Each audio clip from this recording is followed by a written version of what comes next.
Maraming salamat po sa pagtangkilik ng ating video. Hinihikayat ko po kayong mag-like and subscribe para ma-update kayo sa susunod na nakabanata. Tara at umpisahan na natin. Samantala, sa isang hindi kilala at abandonadong isla, parang isang iglap na lumipas ang magdamag. Daryl.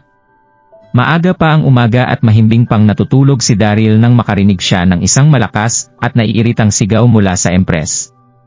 Nagugutom ako, ipagkuha mo ako ng makakain. Dito na nandidiring tumingin ang Empress sa walang kwenta niyang manugang. Paano nito nagawang manatili sa pagtulog ngayong sumikat na ang araw? At kinakailangan ko pa siyang gisingin para kumilos.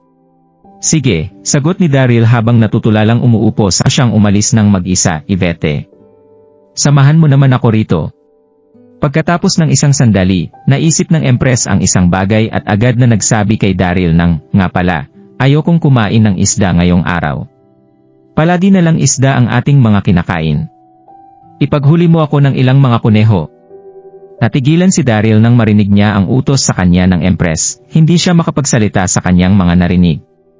Kasalukuyan siyang nasa gitna ng isang abandonadong isla kung saan marami ang isda at pambihira ang mga kuneho. Pero sinunod pa rin ni Daryl ang utos nito. Alam niyang naiipit na si Yvette sa kanilang dalawa ng Empress, kaya nakangiti siyang tumango rito at sinabing, sige po, manghuhuli lang ako ng ilang mga kuneho. Dito na lumingon si Daryl ay Yvette at sinabing, dito ka na muna sa Empress, Yvette. Huwag kang lalayo kung wala ka namang kailangan na kahit ano. Pagkatapos niyang magbilin, naglakad na si Daryl palabas ng kuweba. Samantala, sa loob ng isang kulungan sa Royal City ng New World Continent. Ang kulungang ito ay ang pinaka-ipinagbabawal na lugar para puntahan ng kahit na sino sa buong Royal City. Ang mga taong nakakulong dito ay ang mga taong personal na ipinakulong ng emperor. Kaya bantay sarado ng Royal Guards ang bawat sulok nito, habang ang iba ay nagpapatrolya naman sa paligid. Kasalukuyang bantay sarado ang kulungan ng Royal City sa New World. Nang sumapit ang gabi, nabalot ang buong Royal City ng madilim na kalangitan. Hush! Nang biglang lumipad papunta sa kulungan ang isang sexy na imahe mula sa malayo na siya ring pumasok sa bubungan ng entrance ng kulungan. Walang katulad ang kaseksihan at kagandahan ng babaeng ito. Sa ilalim ng maliwanag na liwanag ng buwan, makikitang nakasuot ng isang set ng itim at nakapanlilinlang na suit ang magandang hubog ng kanyang katawan habang naglalabas ang babae ng isang makapigil hininga, pamanganib na aura. Siya ay walang iba kundi si Sloan. Nang iligtas ni Stella si Daryl, ginamit ni Sloan ang magulong sitwasyon noong mga sandaling iyon para umalis ng Royal City. At hindi rin gustong suportahan ni Sloan ang bagong emperor ng New World na si Lord Kenny. Kaya humanap siya ng lugar para maibalik ang kanyang lakas bago bumalik ng patago sa Royal City nang maging handa ang kanyang sarili. Isa lang ang kanyang misyon at ito ay ang pagliligtas sa pamilya at mga kaibigan ni Daryl. Sa bagay, malapit si Sloan kay Yvette. At gusto niyang iligtas ang pamilya ni Daryl dahil ito ang asawa ni Yvette. Nakarating na si Sloan sa entrance. Tahimik siyang naglakad papasok sa kulungan habang hinahawakan ang handle ng kanyang tangsword. Dito na biglang sumabog ang isang nakasisilaw na liwanag. Biglang napatingin si Sloan sa pinagmumulan ng liwanag at agad na nagblangko ang kanyang isipan. Nakita niya ang daan-daang mga Royal Guard na may nakasinding mga sulo sa kanilang mga kamay. Masyadong matindi ang lakas na tinatanglay ng bawat isa sa mga ito, hindi baba ang lakas ng mga ito sa level 1 Martial Emperor. Nakasuot ng isang mahabang robe ng opisyal ang taong namumuno sa mga bantay na ito. Nagpakita ito ng bumubungis-ngis na mukha habang nakatingin sa kanya, ito ay walang iba kundi si Florian. Kasama niya ang napakaraming bilang ng mga Royal Guard na sumugod sa kanyang direksyon. Isa itong ambush. Nagulat si Sloan matapos makita ang pangyayari, pero siya ang Diyosang mandirigma ng New World Continent. Kaya kahit na maharap siya sa ganitong klase ng sitwasyon, wala pa rin siyang kinatatakutan na kahit ano. Direktang tumitig ang kanyang mga mata kay Florian. Tumawa naman dito si Florian. Nagpakita ito ng isang proud at mapanlinlang na ngiti sa kanyang mukha. Commander Sloan, hindi ko naman inasahan na ikaw ang unang magpupunta sa kulungang ito, hindi si Daryl, kundi ikaw. Nagpataas baba ang mga mata ni Florian, para tingnan mula ulo hanggang paa si Sloan nang sabihin niya iyon.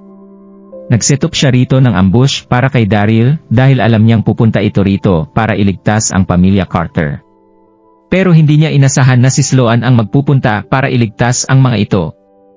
Napakaganda, bulong ni Florian habang tumititig ang hindi kumukurap niyang mga mata kay Sloan. Isa nga talagang Diyosang mandirigma ang babaeng ito. Nice? Napakaganda nito, hindi nagawang takpan maging ng kulay itim nitong suit ang matapang at malabayanin nitong pagkatao. Masyadong naging perpekto ang payat nitong baiwang at ang diretsyo, at mahaba nitong mga hita. Nagpakita si Sloan ng seryosong mukha nang mapansin ang pagtingin sa kanya ni Florian. Dito na nalamig ang kanyang mukha habang napupuno ng pagkamuhi ang kanyang puso. Isa talagang malademonyong kalaban si Florian. Gumamit siya ng iba't ibang paraan para purihin ang bagong emperor ng New World at makakuha ng isang first grade na posisyon sa palasyo. Dahil nagawa na nitong kumapit sa pamumuno ni Lord Kenny, muling bumalik ang pagiging bully nito sa kanyang mga kalaban. Commander Sloan. Humakbang paabante si Florian nang hindi sumagot sa kanya si Sloan at nagpatuloy sa kanyang pagsasalita. 10 taon din tayong naging magkasama. Kaya sigurado ako na alam mo kung ano ang nakabubuti sa iyo. Sa sandaling sumama ka sa akin para makita ang kamahalan at magbigay ng katapatan sa kanya, sa pamamagitan ng tanglay mong galing sa pakikipaglaban, sinisiguro ko sa iyo na mananatili ka sa dati mong posisyon bilang commander ng mga sundalong hawak ng New World. Nagpakita si Florian ng nanghihinayang at nagsisising mukha sa mga sandaling ito. Bakit mo ba itinataya ang karangalan at yamang mayroon ka para sa isang katulad ni Daryl? At nagawa mo pang ilagay ang sarili mo sa panganib nang magpunta ka sa kulungang ito. Hindi ka na ba marunong mag-isip? Nagset up si Florian ng ambush doon para mapigilan si Daryl na iligtas ang kanyang mga kasama. Pero nasurpresa siya nang makita niyang dumating si Florian imbes na si Daryl. Kinumbinsi niya siyempre si Sloan na sumuko, hindi para rito kundi para sa kanya, dahil agad siyang makakatanggap ng pabuya sa harapan ni Lord Kenny sa sandaling magawa niya ito. Sa bagay, katutungtong-tungtong lang ni Lord Kenny sa trono para tawagin ang kanyang sarili na emperor. Kaya nangangailangan ito ng mas maraming mga henyo para mapanatili ang kanyang kapangyarihan. Kaya isang perpektong ideya para kay Florian na kumbinsihin si Sloan na manumpa sa bagong emperor. Bah! Sagot sa kanya ni Sloan. Walang hiya ka talaga, Florian. Naging mabuti sa iyo ang kamahalan, pero nagawa mo pa ring kumampi sa traidor na yon nang mamatay ang tunay na emperor ng New World. Siguradong magiging kasing sama kita sa sandaling gawin ko ang gusto mo. Ha! Hinawakan ni Sloan ng husto ang kanyang tongue sword habang naglalabas ng napakalakas na aura. Tumitig siya kay Florian at sumigaw ng, kahit na mamatay pa ako ngayong araw, hinding-hindi ko pa rin hahayaang makasama mo si Lord Kenny. Pupugutan kita ng ulo para sa ikatutuwa ng namayapang espiritu ng kamahalan. Wow, Sage! Bumagsak dito ang mukha ni Florian at pagkatapos ay ipinalakpak nito ang kanyang kamay at nakangising sinabi na, hindi talaga kita naiintindihan, pero dahil gusto mo talagang magpakatapat sa namayapang emperor, edi sige. Patumbahin niyo ang isang iyan. Ikinaway ni Florian ang kanyang kamay pagkatapos niyang isigaw ang kanyang utos. Hush! Nasa 100 mga Royal Guard at sundalo ang tumalon sa ere nang nakatitig kay Sloan para paligiran ito. Hush! Hindi naman dito nagpanik si Sloan, direkta niyang hinarap ang pag-ataking ito ng mga sundalo. Roar! Kasabay nito ang paglalabas ni Sloan sa kanyang Rocky. At sa loob ng isang iglap, napasabak ang magkabilang panig sa isang madugong laban. Naging maganda ang kanyang pakikipaglaban, kasama ang kanyang Rocky, pero kinalaunan, ay nakaramdam na rin siya ng kaunting pagkabagabag. Sapat na ang lakas niya para labanan ang higit sa 100 mga elite ng magkakasabay, pero masyado pa ring marami ang kanyang mga kalaban. Pagkatapos mapalayo ang ilang mga elite, mas maraming bilang ng mga Royal Guard at sundalo ang biglang umatak sa kanya.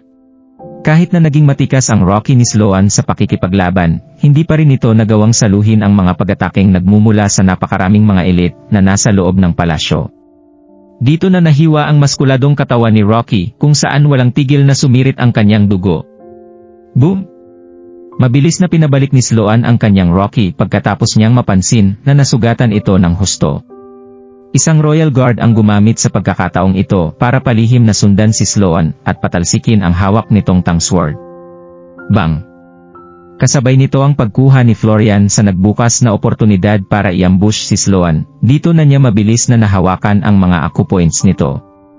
Hindi naging sapat ang bilis ni Sloan para mag-react sa ginawang ito ni Florian. Nanginig ang buo niyang katawan at tumigil sa paggalaw ang kanyang katawan.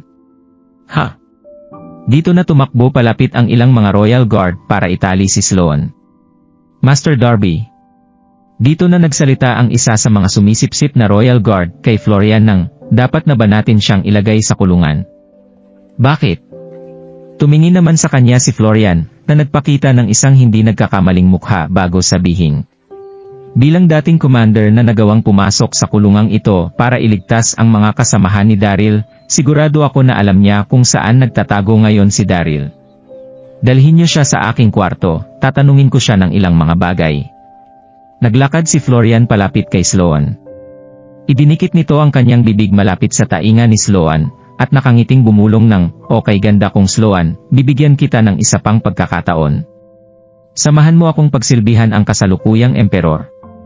Alam mo ba kung gaano kasarap sa pakiramdam kung susuportahan natin ang isa't isa, at sabay na mapopromote sa bagong pamumuno?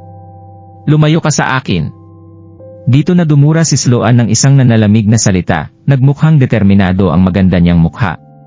Walang pag-aalinlangan niyang pinanindigan ang kanyang paniniwala. Ngumisi si Florian habang ikinakaway ang kanyang kamay. "Alisin niyo na siya rito." Tiningnan niya ang magandang hubog ng katawan ni Sloan nang ipagutos niya ito. Dito na siya nasabik ng husto sa kanyang sarili. Natawa na lang siya sa mga sandaling ito. "Binigyan na kita ng pagkakataon, Sloan, pero tinanggihan mo pa rin ako. Kaya hindi mo na ako masisisi sa pagiging bastos ko sa'yo." Walang tigil na hiniling ni Florian ang kagandahan ni Sloan mula noong magsimula siyang magsilbi sa Emperor ng New World. Isang high achiever at kilala sa pangalang Diyosang Mandirigma si Sloan sa buong kontinente ng New World, kaya hindi kailanman naging sapat ang tapang ni Florian para ilapit ang kanyang sarili rito kahit na gaano pa niya ito mithin. Nang mamatay ang Emperor ng New World, nawala ang suporta ng palasyo, kay Sloan na siyang napunta sa mga kamay ni Florian. Naisip ni Florian na isa itong hulog ng langit na oportunidad. Siguradong ma-enjoy niya na rin ang kagandahan ng Diyosang Mandirigma na ito mamayang gabi. Ngumiti siya at nagsalita sa mga kasama niyang Royal Guard, "Magbantay lang kayo rito. Huwag niyo akong istorbohin kung hindi magpapakita rito si Daryl." Dito na umaasang naglakad si Florian papunta sa kanyang kama. Hindi na siya makapaghintay pang pumasok doon. Samantala, sa isang walang pangalan at abandonadong isla, desperadong nagikot si Daryl sa isang mapunong kagubatan. Buwisit. Masyadong mahirap pakisamahan ang Empress. Ayaw na nitong kumain ng inihaw na isda, kaya agad siyang nagdemand sa akin ng kuneho. Kalahating oras na ang nakalilipas mula noong umalis si Daryl sa kuweba, pero wala pa siyang namamataan na kahit kaunting senyales ng kuneho sa kagubatang ito. Maliban sa pagiging depres, walang tigil na sinabi ni Daryl sa kanyang sarili ang lahat ng kanyang hinanakit. Nagawa niyang i-underestimate ang laki ng islang ito. Mas malaki pala ito kaysa sa kanyang inakala. At nagkaroon din ito ng mas komplikadong mga lugar sa paligid. At pagkatapos ay bigla na lang siyang tumawa. Nakita niya na rin ito. Biglang kumislap ang mga mata ng nasasabik na si Daryl. Nakakita siya ng kuneho sa tabi ng isang burol na may ilang daang metrong layo mula sa kanya. Mukhang kalalabas-labas lang nito sa kanilang lungga para maghanap ng makakain. Hindi nagawang lumapit ni Daryl sa kuneho, at sa halip ay agad siyang kumuha ng isang nahulog na tangkay sa lupa bago ikaway ang kanyang kamay. Chak! Mukhang natusok ito ng isang bagay. Nagsilbing isang palaso ang pinulot na tangkay ni Daryl na tumagos sa katawan ng kuneho. Ginoong kuneho, ayaw talaga kitang saktan, pero masyadong mahirap pakisamahan ang Empress. Bulong ni Daryl sa kanyang sarili habang kinukuha ang nahuli niyang kuneho. Buzz!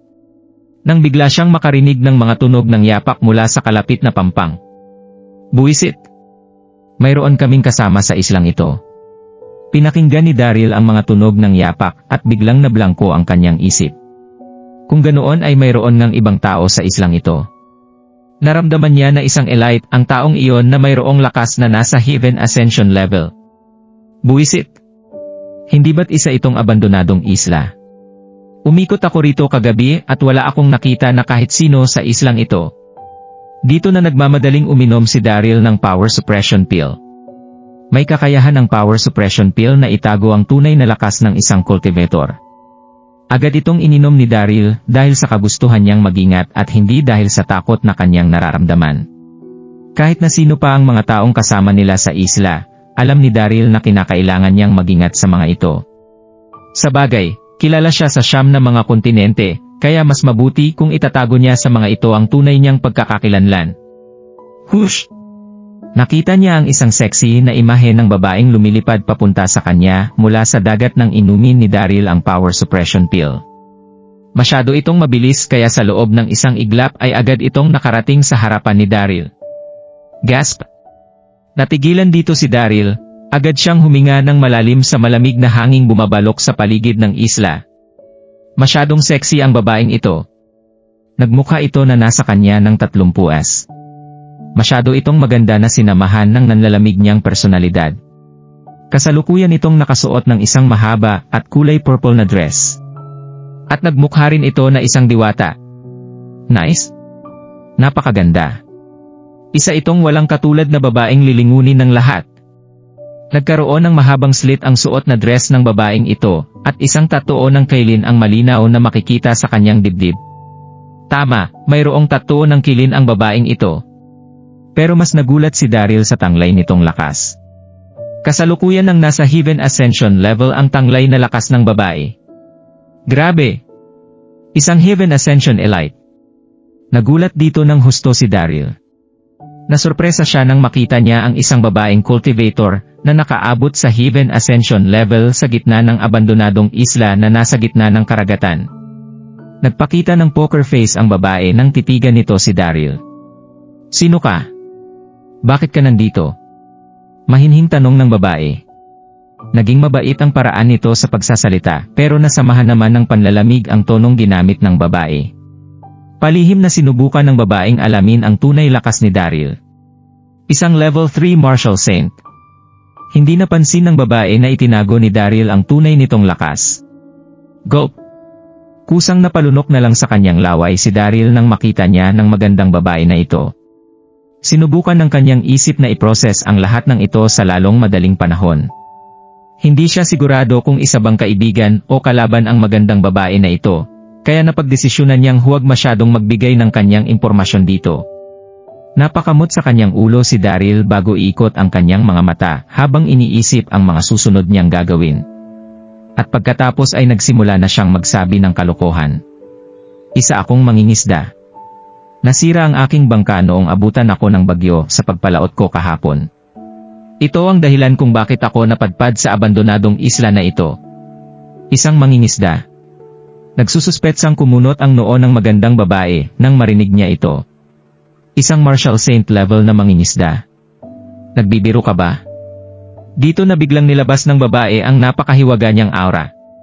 Nahirapang huminga si Daryl nang mabalot siya ng aurang ito na puno ng pressure. Hindi ako nagsisinungaling sa iyo, na bahala na si Daryl sa mga sandaling ito. Isa talaga akong mangingisda. Noong bata ako ay nakakilala ako ng isang kakaibang lalaki na nagmula sa mundo ng mga cultivator. Dito na niya ipinasa sa akin ang ilang mga teknike sa pagpapalakas. Agad kong pinag-aralan at sinamay ang mga ito na nagdala sa akin sa kasalukuyan kong level. Nagmukhang seryoso si Daryl pero bahagyang hindi mapakali ang kanyang katawan nang sabihin niya iyon. Masyadong malakas ang magandang babae na iyon. Alam niya na hindi ito ang kanyang katapat, kahit na gamitin pa niya ang buo niyang lakas, paano pa kaya ngayong hindi pa bumabalik sa dati ang kanyang internal energy? Desperado na si Daryl na makalayo sa lalong madaling panahon para bumalik kay Yvette at sa Empress. Error. Senior, hindi, ating diwata, mauuna na po ako kung wala na po kayong kailangan sa akin, magalang na sinabi ni Daryl. Dito na siya tumalikod at umalis.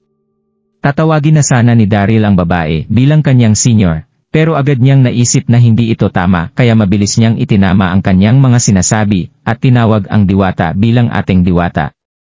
Slap! Pagkatapos gumawa ni Daryl ng 2 hakbang, bigla siyang inabot ng babaeng nakasuot ng mahaba at kulay purple na dress bago nito hawakan ang wrist ni Daryl. Humakbang ito paabante para hawakan si Daryl at lumipad papunta sa karagatan. Nagulat at nagalit dito si Daryl. Pinigilan ng babae ang kanyang internal energy, kaya wala na siyang nagawa pa na kahit ano. Ano ang ginagawa mo, Ate Diwata? Isa lang akong mangingisda, huwag mo akong patayin. Sigaw ni Daryl habang nagkukunwaring natatakot.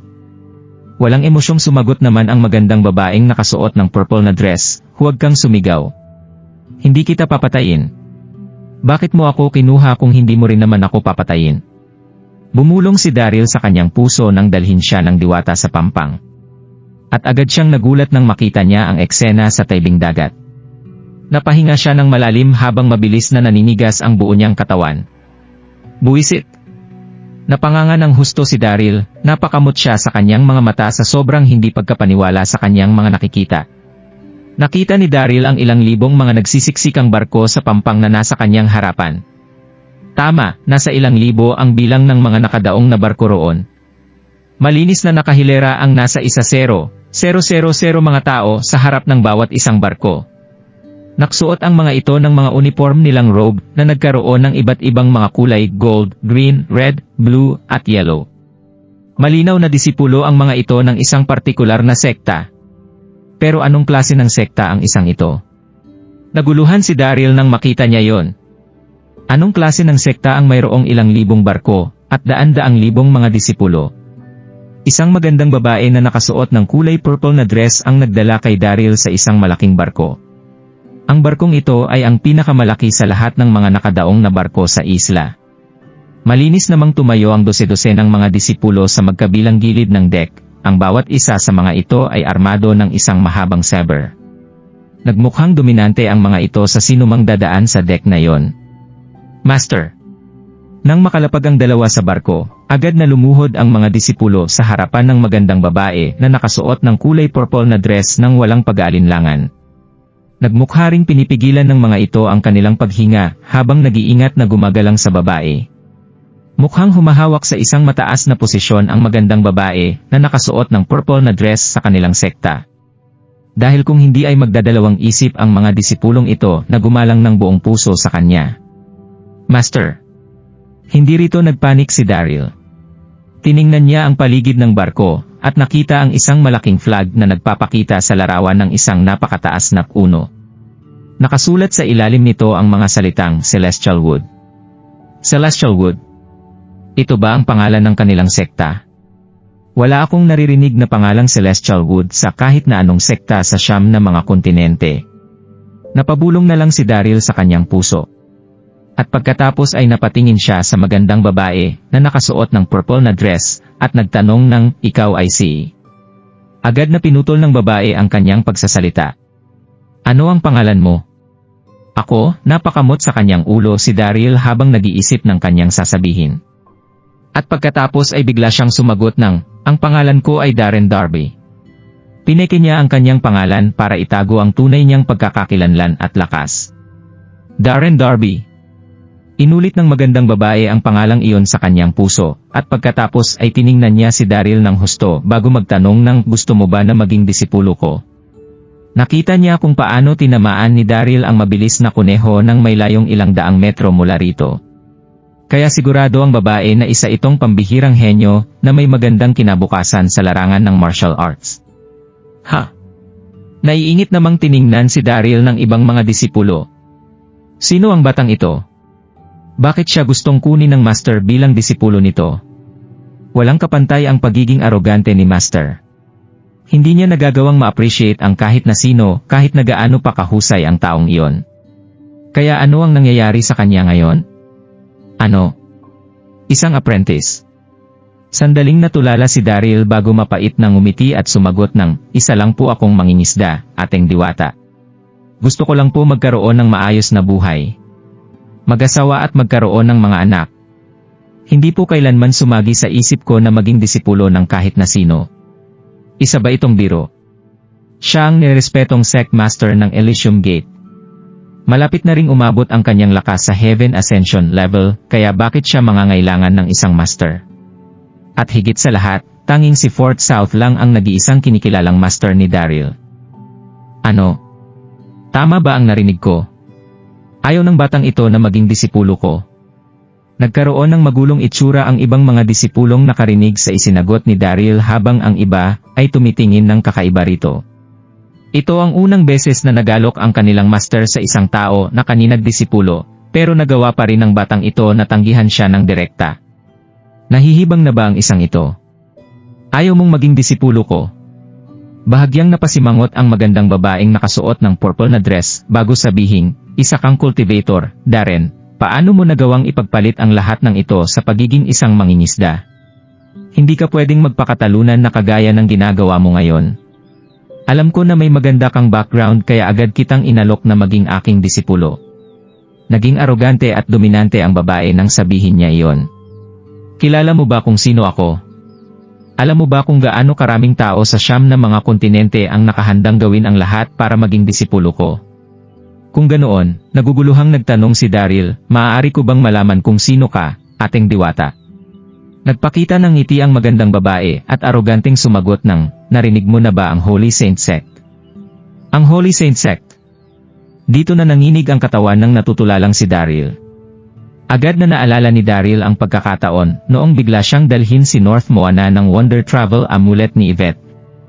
Nang magpangaling si Daryl sa sagradong lupain ng Divine Farmer, madalas siyang makipagkwentuhan at makipaginuman si Zurong. Maraming mga pangyayari sa North Moana ang naikwento ni Zurong ni Daryl, at dito na rin niya nabanggit ang tungkol sa Holy Saint Sect. Ang Holy Saint Sect ay isa sa mga sekta sa North Moana, ilang libong taon na ring nakatayo ang sektang ito. May usap-usapan na itinayo raw ang sektang ito ni Supreme Venerable Sovereign. Marami silang mga kilalang sect master, kaya natural lang na naging malakas ng husto ang sektang ito sa buong North Moana. Nagugulat na tinitigan ni Daryl ang magandang babae na nakasuot ng kulay purple na dress sa kanyang harapan habang inaalala ang mga napag-usapan nila noon ni Zurong.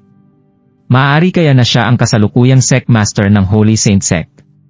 Inakala ng magandang babae na hindi alam ni Daryl ang tungkol sa Holy Saint Sect nang mapansin nito ang natitigilan niyang mukha, kaya walang pakialam nitong sinabi na, isa ang Holy Saint Sect sa pinakamatataas na sekta sa siyam na mga kontinente.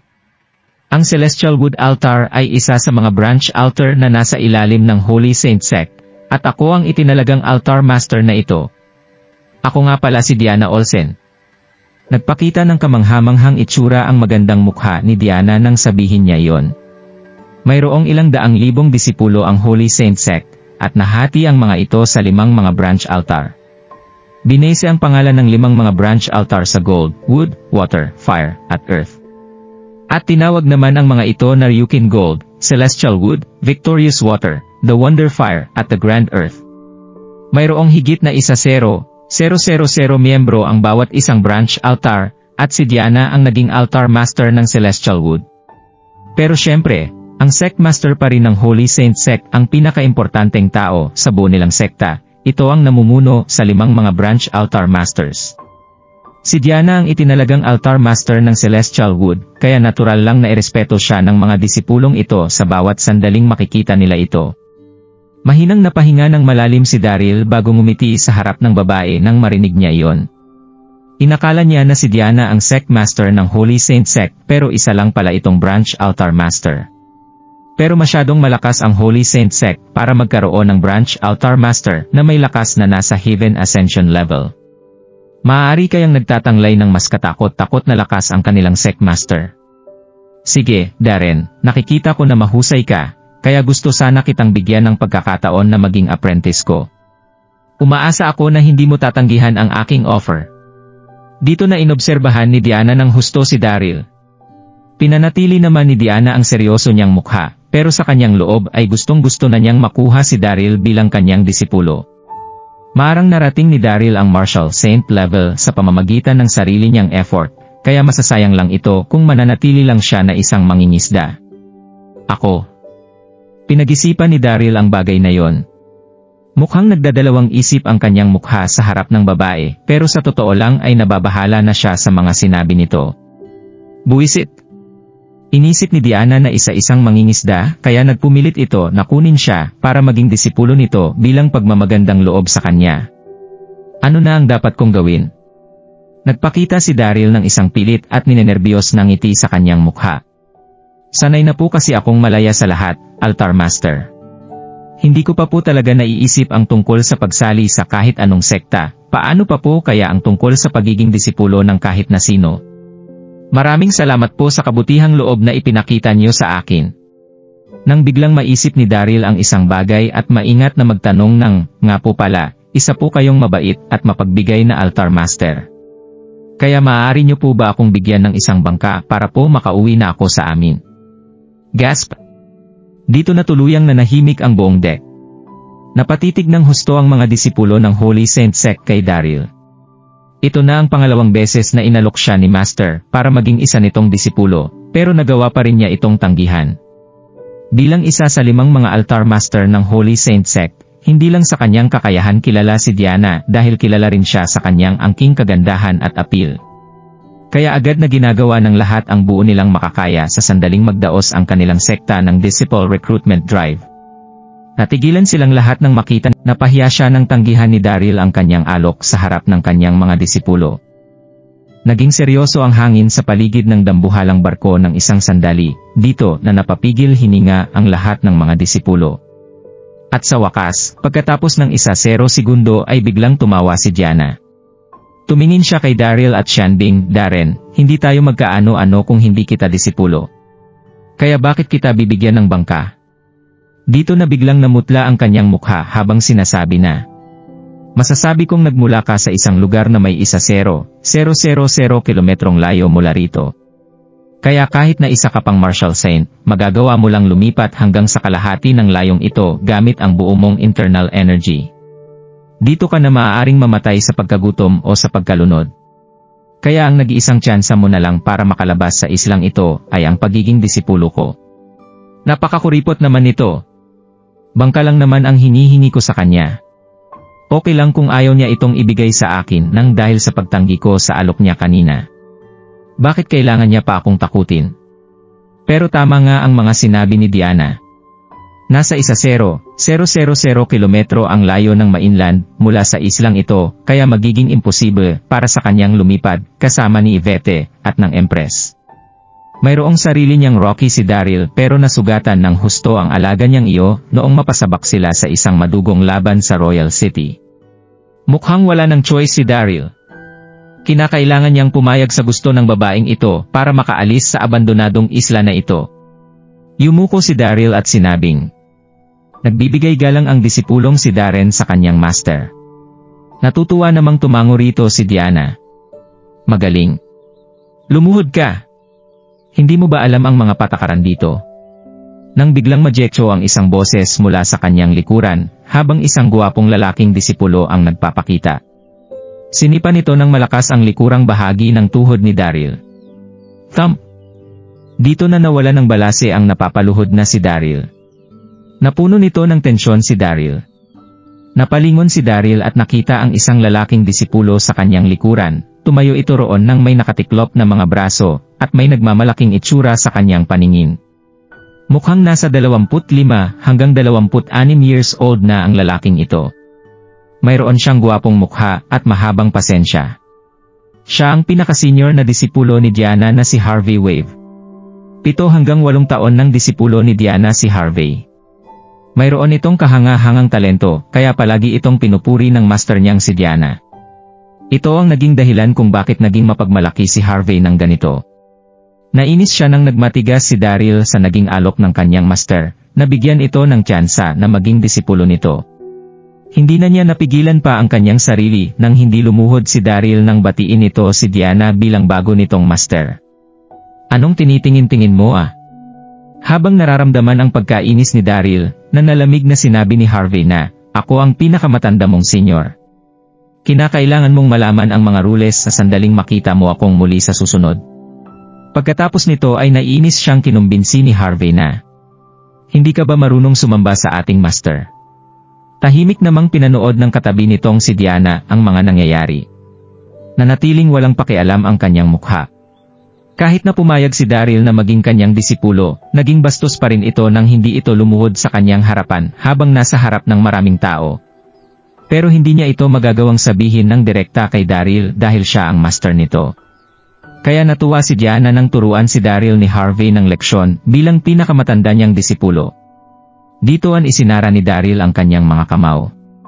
Siya ang sect master ng Elysium Gate, kaya napunta siya sa isang hindi magandang sitwasyon nang pilitin siya ni Diana na maging disipulo nito. Mas tumindi ang pagkainis na kanyang naramdaman nang maliitin siya maging ng pinakaunang disipulo ni Diana. Siguradong hindi palalampasin ni Daryl ang bastos na ugali ni Harvey kung wala silang kasama, pero wala rin siyang nagawa kundi tiisin ito para sa kapakanan ni Yvette at ng Empress. Hayaan mo na. Luluhod na lang ako ngayong nagbibigay nga pala ako ng galang sa isang master. Napabuntong hininga si Daryl habang iniisip ang lahat ng ito. Tanggapin niyo po sana ang pagbibigay galang kong ito sa inyo, master. Wala pa akong kahit na anong karanasan sa mundo ng cultivation, kaya hindi ko alam ang mga patakaran niyo rito. Patawarin niyo po sana ang aking nagawa. Napangiti na rin si Diana nang lumuhod sa kanyang harapan si Daryl. Kinakailangan mong lumuhod ng 3 beses at humalik sa lupa ng 9 na beses. Hindi natutuwang komento ni Harvey. At pagkatapos ay nagpatuloy ito sa nanlalamig niyang pagsasalita. Iniisip mo bang magtatapos na ang lahat sa pagluhod mo ng 1 beses?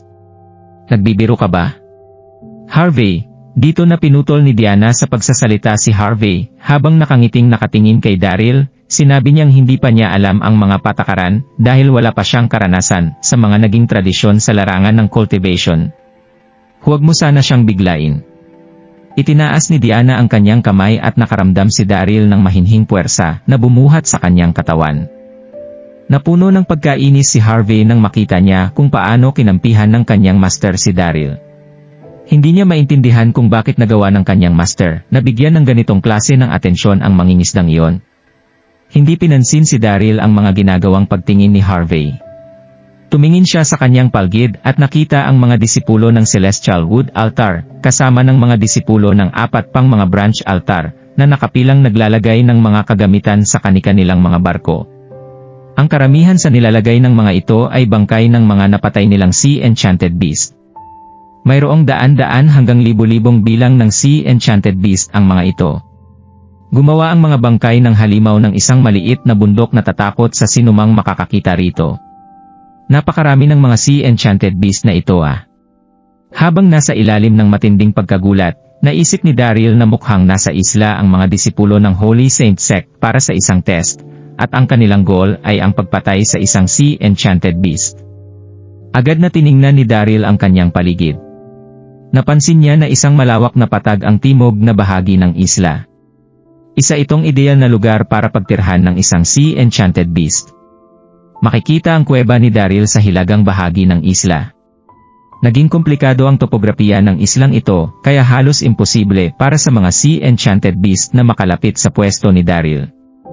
Mukhang sinusubukan ng nahuling Sea Enchanted Beast noon ni Daryl na makatakas sa mga disipulo ng Holy Saint Sect na humahabol sa kanya. Sigurado ring nakarating ang habulang iyon sa hilagang bahagi ng isla nang makita ito ni Daryl. Master. Habang iniisip ni Daryl ang tungkol sa bagay na iyon, isang disipulo ng Celestial Wood Altar ang nagmamadaling naglakad paabante, malinaw na makikita sa mukha nito ang hinid mapantayang pagkasabi. Buong galang na tumingin ang disipulo kay Diana at buong galang na sinabing, tapos na po ang 2 araw na pagsusulit, nakalkula na rin po ang naging resulta ng mga kasali rito. Nakakuha ang Celestial Wood Altar ng 1,080 mga internal alchemy elixir mula sa mga nahuli nilang Sea Enchanted Beast. Wow! Napangangarito ang ibang mga disipulo. 1,000, higit sa 1,000 internal alchemy elixir ng mga napatay na Sea Enchanted Beast. Sa madaling salita, nakapatay ang Celestial Wood Altar ng higit sa 1,000 mga Sea Enchanted Beast. Natigilan dito ang napapangangang si Daryl sa sobrang pagkagulat. Nagawa na niyang makipaglaban sa isang Sea Enchanted Beast noon, kaya alam niya ang tanglay nitong lakas. Hindi naging madali para sa kanya ang pagpatay sa halimaw na ito, dahil kinakailangan niya pa niyang masugatan ng husto bago niya ito tuluyang mapatay. Pero nagawa pa rin ng 2 mga disipulo ng Celestial Wood na pumatay ng higit sa 1,000 mga Sea Enchanted Beast sa loob ng 2 araw. Ang Celestial Wood Altar ay isa sa mga altar branch ng Holy Saint Sect, pero nagawa na nilang pumatay ng ganito karaming mga halimaw. Kaya nakasisiguro si Daryl na magagawa ng buong Holy Saint Sect na ubusin ang mga Sea Enchanted Beast sa lugar na ito. Isa nga ang Holy Saint Sect sa mga nangungunang sekta sa buong kontinente ng North Moana, hindi mapapantayan ang mga ito. Magaling, magaling. Isang ngiti ang makikita sa mukha ni Diana, kasalukuyang maganda ang kanyang muod habang tumitingin sa kanyang paligid at sinasabing. Nagsumikap ang lahat sa ginanap na 2 araw ng pagsusulit. Kaya bibiyayaan ko kayong lahat pagbalik natin sa ating sekta bukas. Salamat po, Master. Buong pasasalamat na lumuhod at sumigaw ang mga disipulo. Darren. Nakangiting tumingin si Diana kay Daryl at sinabing, sasamahan ka ng senior mong kuya na mag-ikot-ikot bago kanya ihatid sa iyong cabin para magpahinga. Sumama ka sa amin bukas pabalik sa aming sekta. Opo, Master. Mapait na ngiti ng tumatangong si Daryl. Nang biglang maalala ni Daryl ang isang bagay at nagmamadaling magsabi ng, oo nga pala, Master. Kasalukuyan din po palang sa kalapit na kuweba ngayon ang aking asawa at ang aking biyenan. Maaari po ba natin silang isama? Ano? Asawa at hipag? Natigilan dito si Diana, nasusurpresa itong nagtanong ng, may asawa ka na? At isinama mo ang asawa at biyenan mo sa panghuhuli mo ng isda. Wala po akong magagawa. Napakamot na lang sa kanyang ulo si Daryl at nakangiting sinabi na. Mahirap lang po ang aming buhay. Darren. Nang mapabulong si Daryl sa kanyang sarili, humakbang palabas si Harvey at sumigaw ng napakalakas ng loob mo. Isa ng magandang regalo para sa iyo ang pagtanggap ni Master sa iyo bilang kanyang disipulo. Pero nagawa mo pa ring isama ang pamilya mo rito. Ano ba sa tingin mo ang Holy Saint Sect? Isang Hindi kita pinansin pero hindi ka talaga tumitigil. Sumabog na si Daryl sa sobrang galit pero ginawa niya pa rin ang lahat para itago ito. Pinanatili niyang nakatingin ang kanyang mga mata kay Diana habang naghihintay ng sagot nito. Kung ganoon, nag-isip si Diana ng ilang mga segundo bago siya tumingin kay Harvey at sabihing, samahan mo ang junior mo na sunduin ang naiwan niyang asawa at biyenan sa kuwebang iyon. Hindi matanggap ni Diana ang ginawang pagpapakasal ni Daryl. Mahigpit ang kanilang naging rules sa Holy Saint Sect, dinidiscourage sa kanila ang pag-asawa ng maaga para makapag-focus ang mga batang disipulo sa pagpapalakas ng kanilang mga sarili. Hinding-hindi dapat nila tinanggap si Daryl bilang isang disipulo, ngayong mayroon na pala itong asawa at biyenan. Pero tinanggap na siya ni Diana bilang disipulo nito, kaya wala na siyang magagawa kundi isama maging ang pamilya nito. Ano? Sinabi ba sa akin ng Master na samahan ko ang isang ito sa pagsundo sa kanyang asawa at biyenan? Nagbago ng husto ang itsura ni Harvey nang marinig niya ang mga sinabi ni Diana. Ayaw niyang gawin ang bagay na ito, kaya agad siyang sumigaw ng, ayaw ko po siyang samahan, Master. Siya ang pinakanakatatandang disipulo ng Celestial Wood Altar. Inisip niya na isang kahihiyan ang pagsama sa isang mangingisda na sunduin ang pamilya nito. Ha? Nagdilim ang mukha ni Diana habag ng lalamig na tumitingin kay Harvey. Nanginig naman ang buong katawan ni Harvey, at mabilis na itinikom ang kanyang bibig. Siya ang pinakamatandang disipulo, kaya natural lang na ma-appreciate siya ni Diana. Madalas siyang magpaka-arogante sa harap ng kanyang mga junior, pero hinding-hindi niya pa rin nagagawang suwayin si Diana. Phew! Nakahinga na rin ng maluwag si Daryl nang tingnan niya si Diana at sabihing, ako na lang po ang babalik doon, Master. Babalik din po ako agad dito kasama ang pamilya ko. Mas maganda kung hindi sasama sa kanya si Harvey. Walang kaalam-alam si Yvette at ang Empress sa kung ano ang nangyari, kaya malaki ang tiyansa na ipakilala nito ang kanilang mga sarili sa sandaling makita nilang kasama ni Daryl si Harvey. HMM. Napasimangot si Diana at sinimulan ng ikonsidera ang hiling ni Daryl. Hindi siya siyempre natatakot na baka takbuhan siya ni Daryl, pero nagalala siya na baka maharap ito sa isang panganib. Hindi kalakihan ng islang ito, pero marami ang mga Sea Enchanted Beast na pagala-gala rito, kaya maituturing ng mapanganib ang isang ito para sa mga taong kasing lakas ni Daryl. Master. Nang bigla nilang marinig ang isang malinaw ang sweet na boses mula sa lugar na kinaroroonan ng mga disipulo, kasabay nito ang paglalakad ng isang payat na imahe palapit sa kanya. Gasp! Napapigil sa kanyang paghinga si Daryl nang makita niya ang taong iyon, natigilan siya sa kanyang nakita. Nasa kanyang 20 na ang babaeng ito. Nakasuot ito ng isang mahaba at kulay light blue na palda na. Masyado ring maganda ang babaeng ito. Isa siyang uri ng babaeng may kakayahan na magpalingon sa lahat ng kalalakihang makakakita sa kanya. Nang tumayo ito sa tabi ni Diana, mapapansin na may kanya-kanya silang uri ng kagandahan, pero hindi siya naging kasing loner ni Diana. Naging mahinhin din ito na nagbigay ng palakaibigang impresyon sa mga taong makakapansin sa kanya. Siya ang ikalawa sa mga babaeng senior ni Daryl na si Donna. Ngumiti si Donna kay Diana at sinabing, baka po pwedeng ako na lang po ang sumama kay Daryl na sunduin ang kanyang pamilya. Tapos na rin naman po ang test, kaya wala na rin po akong gagawin. Isang babaeng may pusong mamon si Donna. Kaya agad siyang nagalok na samahan si Daryl nang makita niyang ayaw itong samahan ni Harvey. Magaling. Tango ni Diana. Ito, napapahiyang reaksyon ni Daryl. Huwag na po kayong magabala pa sa akin. Hayaan niyo na po akong bumalik ng mag-isa. Bago pa man matapos sa kanyang mga sinasabi si Daryl, ngumiti na si Donna at agad na pinutol sa pagsasalita si Daryl. Huwag ka nang mahiya. Hayaan mo na akong sumama sa'yo. Dito na nangungunang bumaba si Donna sa barko. Wala nang choice si Daryl kundi sumama rito. Isang napaka-considerate na babae ni Donna. Naramdaman niya na gustong lumayo ni Daryl sa kanya, kaya nagpatuloy siya sa pagtatanong kay Daryl tungkol sa pamilya nito. Naniniwala rin si Donna na isang mangingisda lang si Daryl na hindi pa nakakatungtong sa mundo ng cultivation. Sumagot naman si Daryl nang naaayon sa sitwasyon at kalmadong sinagot ang mga itinatanong nito sa kanya. Senior sister.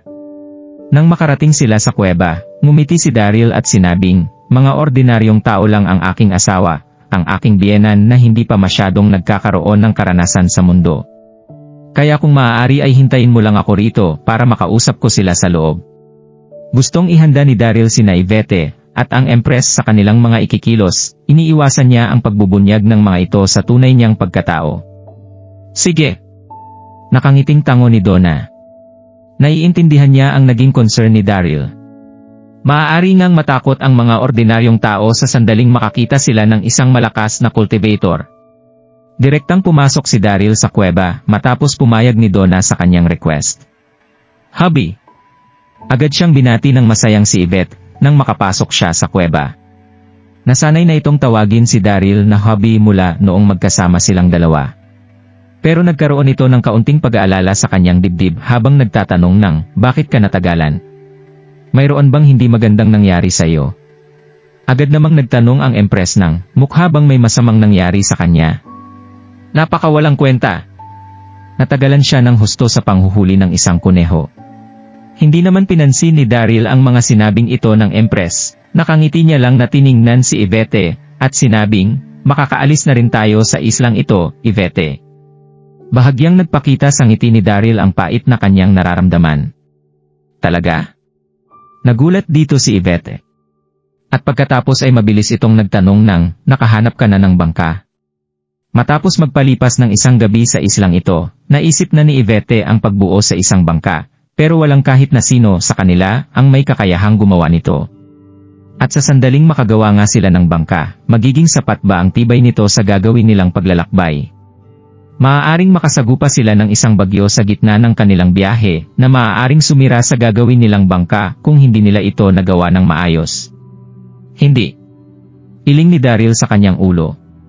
Dito na siya nagpakita ng isang sarcastic na ngiti habang sinasabi na, naririto ang ilan sa mga disipulo ng isang sekta para mag-test at nagawa kong sumali sa kanila. Kaya ang dapat lang nating gawin ay sumakay sa kanilang barko para makaalis sa islang ito. Naipaliwanag ni Daryl ng detalyado ang buong sitwasyon sa loob lang ng ilang minuto. Ano? Ang Holy Saint Sect na nagmula sa kontinente ng North Moana. Nanginig si Yvette habang nabablangkong tumitingin kay Daryl, kasalukuyan itong naguguluhan sa mga nangyayari. Bilang prinsesa ng New World, alam ni Yvette ang tungkol sa naging kondisyon ng pamumuhay sa siyam na mga kontinente. Kaya nagawa na niyang marinig ang tungkol sa Holy Saint Sect ng North Moana Continent. Alam din niya na isa itong malakas at makapangyarihang sekta. Mayroon pa ngang mga usap-usapan na isa raw Supreme Venerable Sovereign ang nagtayo sa sektang ito. Siguradong matutuwa si Yvette para sa kanyang mga kaibigan sa sandaling makasali ang mga ito sa Holy Saint Sect. Pero iba na ang magiging reaksyon nito kung si Daryl na ang nakasali sa sektang ito. Kinikilala siya ni Yvette bilang isang hindi mapapantayang bayani, ang sect master ng Elysium Gate, kaya paano nito nagawang maging isang disipulo ng Holy Saint Sect? Hinawakan niya ang braso ni Daryl at mahinang sinabi na, sigurado akong nakakaramdam ka ng unfairness sa mga sandaling ito, hubby. Buong pusong kumislap ang mga mata ni Yvette, nang sabihin niya iyon, maging siya ay nadala ng husto sa ginawang ito ni Daryl. Kilalang kilala niya si Daryl. Kahit na nagmukha itong palabiro, mayroon pa rin siyang pride sa kanyang sarili. Kaya kung hindi lang para sa kaligtasan ni na Yvette at ng Empress, hindi ito magkukunwari na ibang tao para makasali sa Holy Saint Sect. Bahagyang ngumiti naman dito si Daryl, gusto niyang i-reassure si Yvette at sabihin na okay lang ang lahat. Dito na suminghal ang Empress at nanalamig na sinabing, ano naman ang problema sa pagsali sa Holy Saint Sect? Hindi kailanman magiging karapat-dapat si Daryl na maging manugang niya kahit na ano pa ang pagkakakilanlan nito. Inang Empress. Nababahalang ipinadyak ni Yvette ang kanyang mga paa. Huwag ka na lang magsalita ng kahit na ano, okay? Lumingon si Yvette at tumingin kay Daryl. Kung ganoon, ano na ang susunod nating gagawin? Sasama ba talaga tayo sa Holy Saint Sect? Walang magawa namang tumango rito si Daryl. Ito lang ang nag-iisa nating paraan ngayon. Umalis na muna tayo sa islang ito bago tayo mag-isip ng mga susunod nating hakbang. Hindi pa tuluyang bumabalik ang lakas ni Daryl, at hindi niya rin magagawang bitbitin ang dalawang ito pabalik sa mainland ng mag-isa. Nahiwalay din siya kay Stella at sa iba niyang mga kasama, kaya hindi nila magagawang makapunta sa Icefire Island. Wala na silang magagawa kundi sumama sa Holy Saint Sect. Biglang may naalala si Daryl kaya agad niyang sinabi kay Yvette na, o nga pala, ibahin niyo muna ang mga itsura niyo bago kayo humarap sa senior kong babae para hindi ito magsuspetsa sa atin. Naiintindihan ko. Matalino si Yvette, kaya agad niyang naintindihan ang gustong ipahiwatig ni Daryl at nagsimula sa pagbabago sa itsura nilang dalawa ng Empress.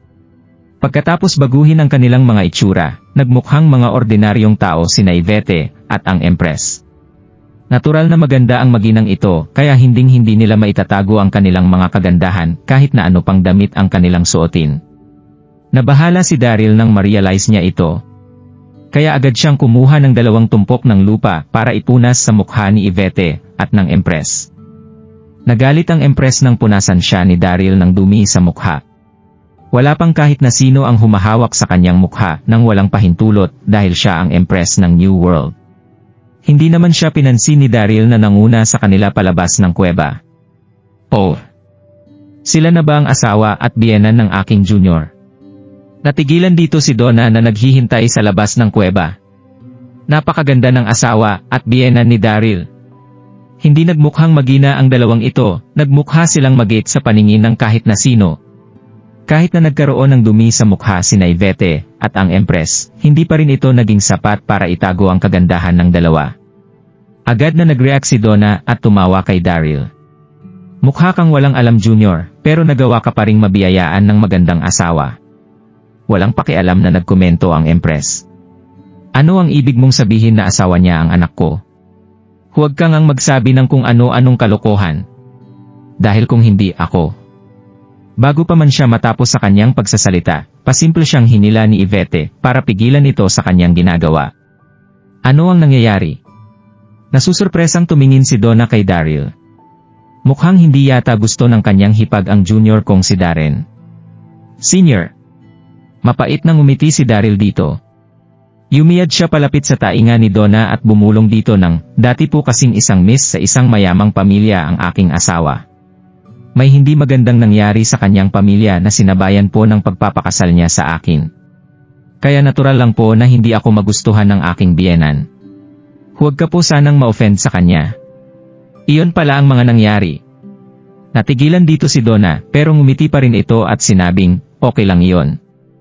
Ngayong isa ka ng disipulo ng Holy Saint Sect, maaaring magbago na ang tingin sa iyo ng iyong biyenan sa sandaling mapa-improve ng ating master ang iyong mga kakayahan.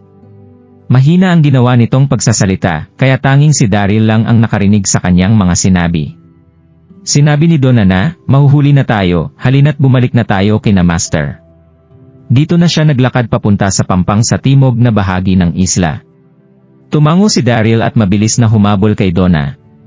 Napatingin ang lahat ng mga disipulo ng Holy Saint Sect, lalo na ang mga lalaking disipulo ng Celestial Wood Altar, kina Yvette, at sa Empress, nang makarating sila sa beach. Nasusurpresa at naiinit na tiningnan ng mga ito si Daryl. Ito ang asawa at biyenan ng isang ito. Nagpakita ng hindi mapapantayang kagandahan ang magina kahit na nakasuot ang mga ito ng ordinaryong mga damit. Mukhang kamukha na nila ang mga babaeng makikita sa loob ng harem ng kahit na sinong emperor. Walang kaalam-alam ang mga disipulo na ang dalawang ito ay ang dating empress at prinsesa ng New World. Hindi naman pinapansin ni Daryl ang pagtingin na ginagawa ng mga ito. Habang patagong tumatawa sa kanyang sarili. Makakaalis na rin ako sa abandonadong isla na ito.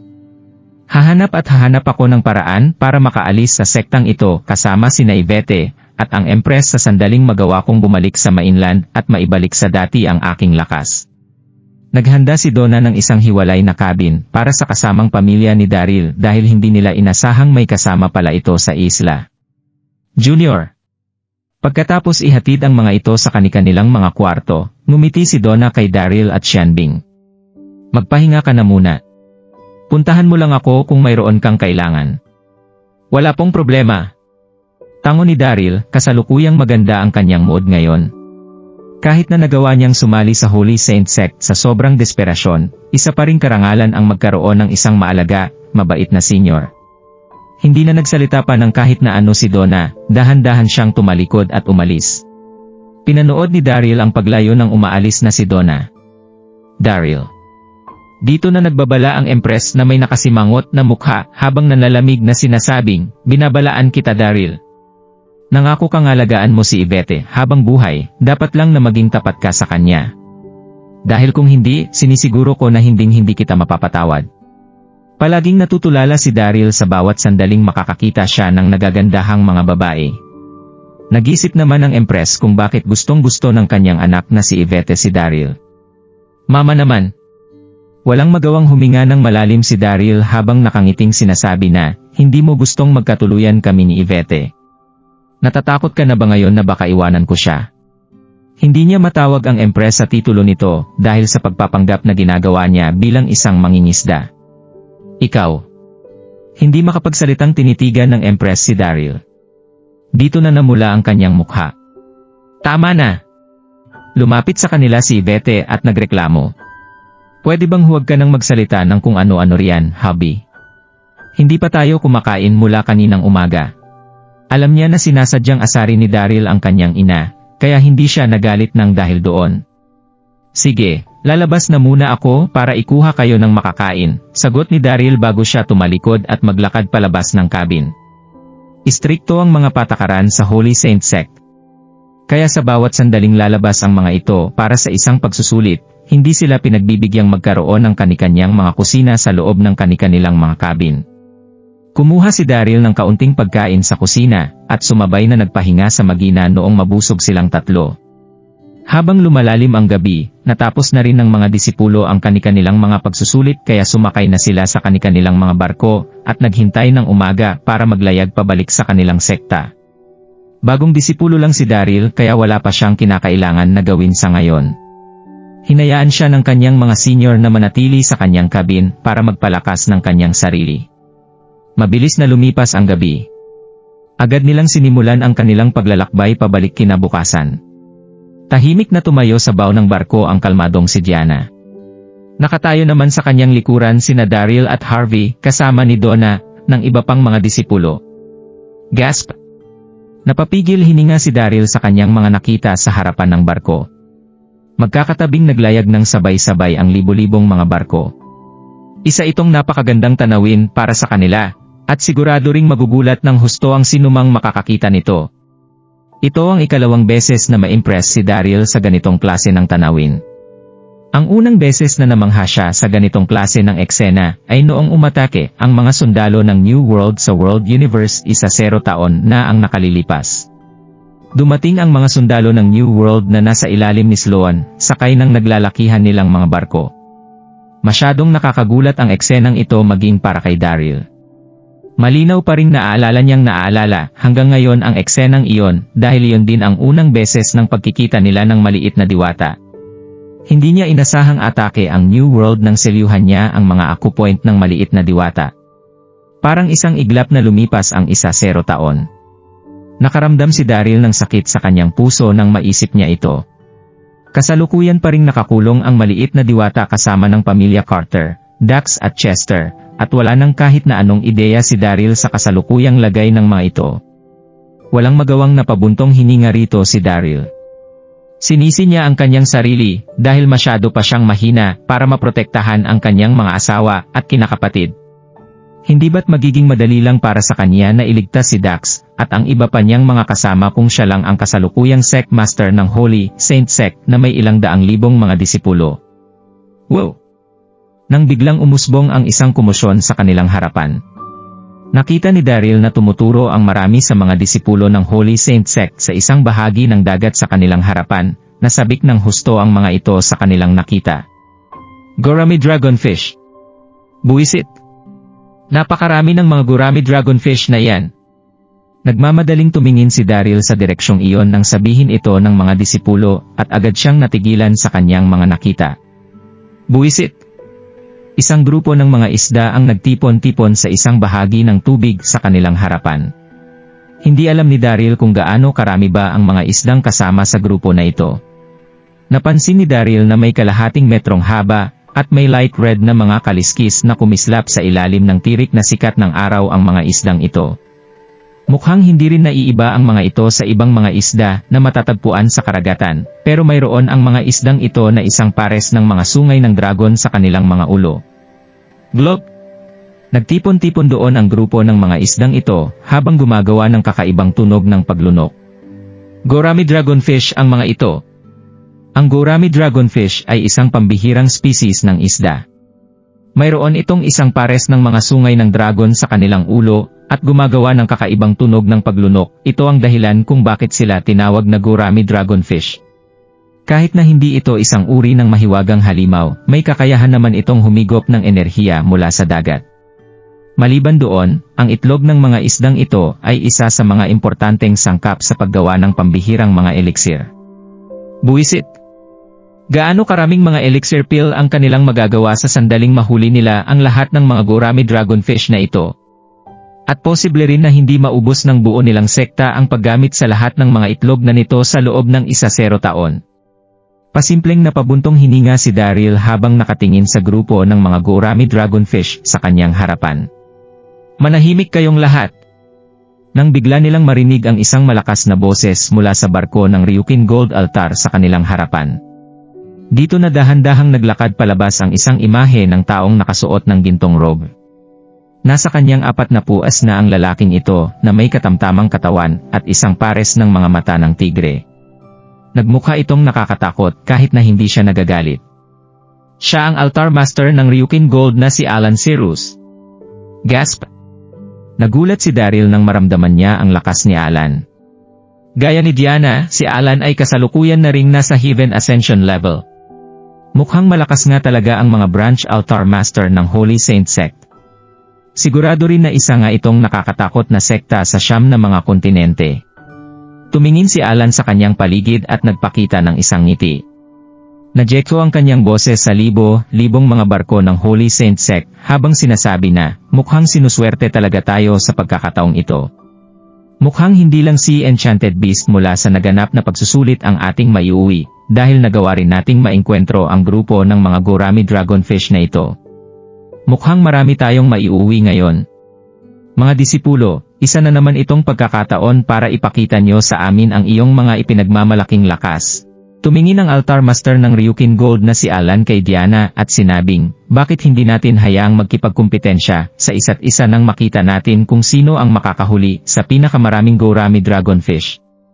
Ngumiti si Alan nang sabihin niya ang huling pangungusap sa kanyang sinasabi, habang nanalamig at nagmumukhang walang awa ang kanyang mga tingin. Si Alan ang altar master ng Ryukin Gold kaya nagkaroon ito ng posisyong kapantay ni Diana. Pero hindi kailanman humanga si Alan sa mga ginagawa ni Diana.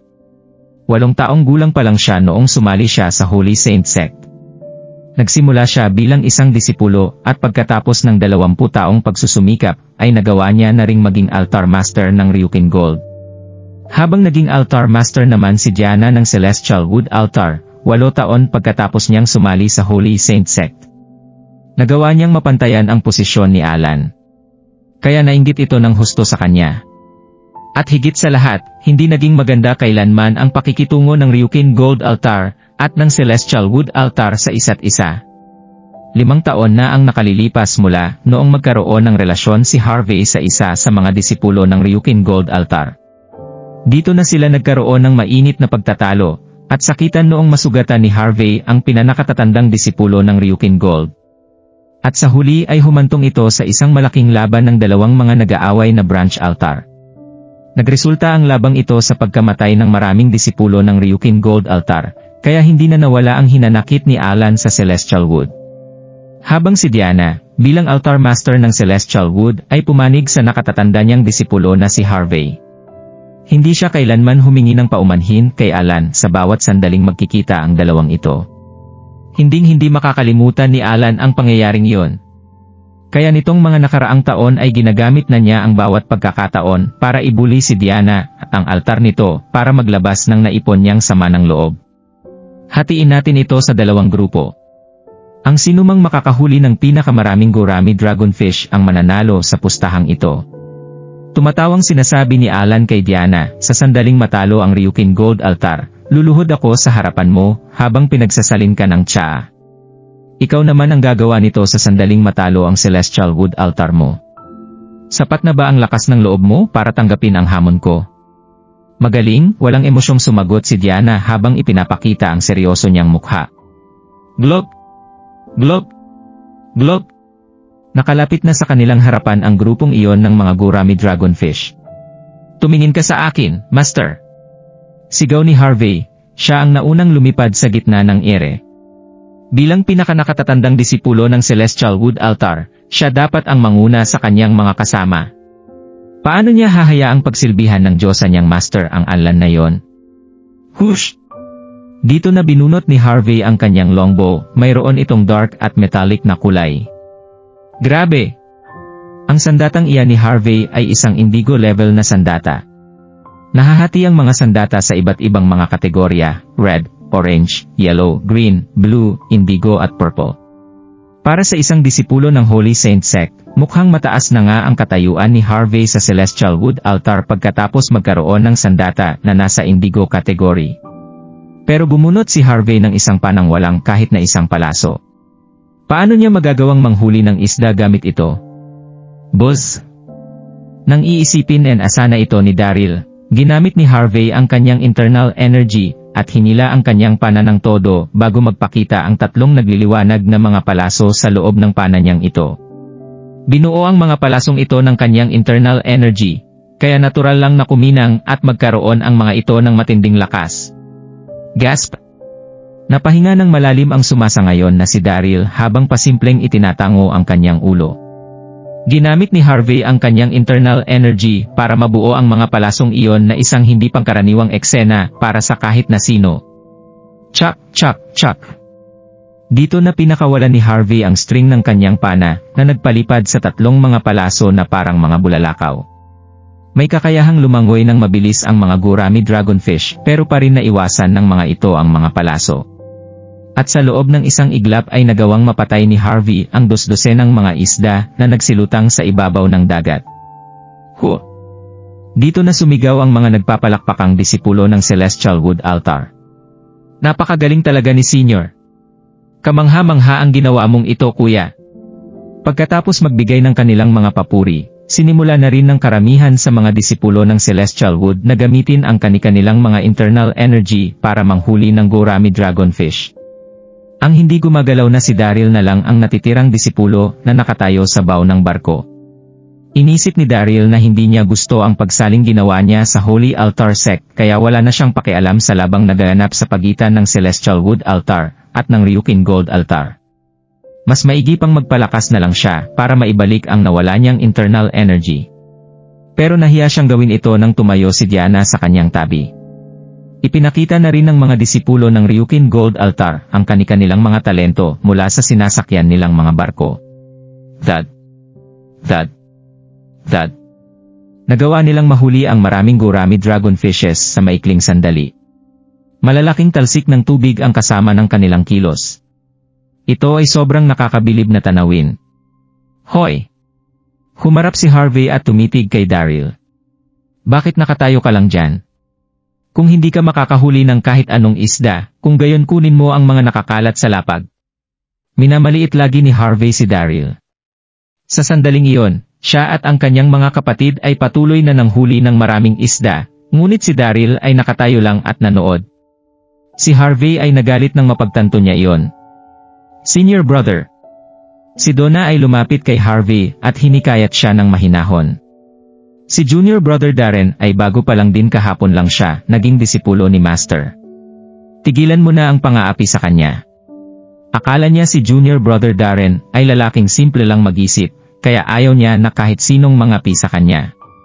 Ano ngayon kung ngayon lang siya naging disipulo?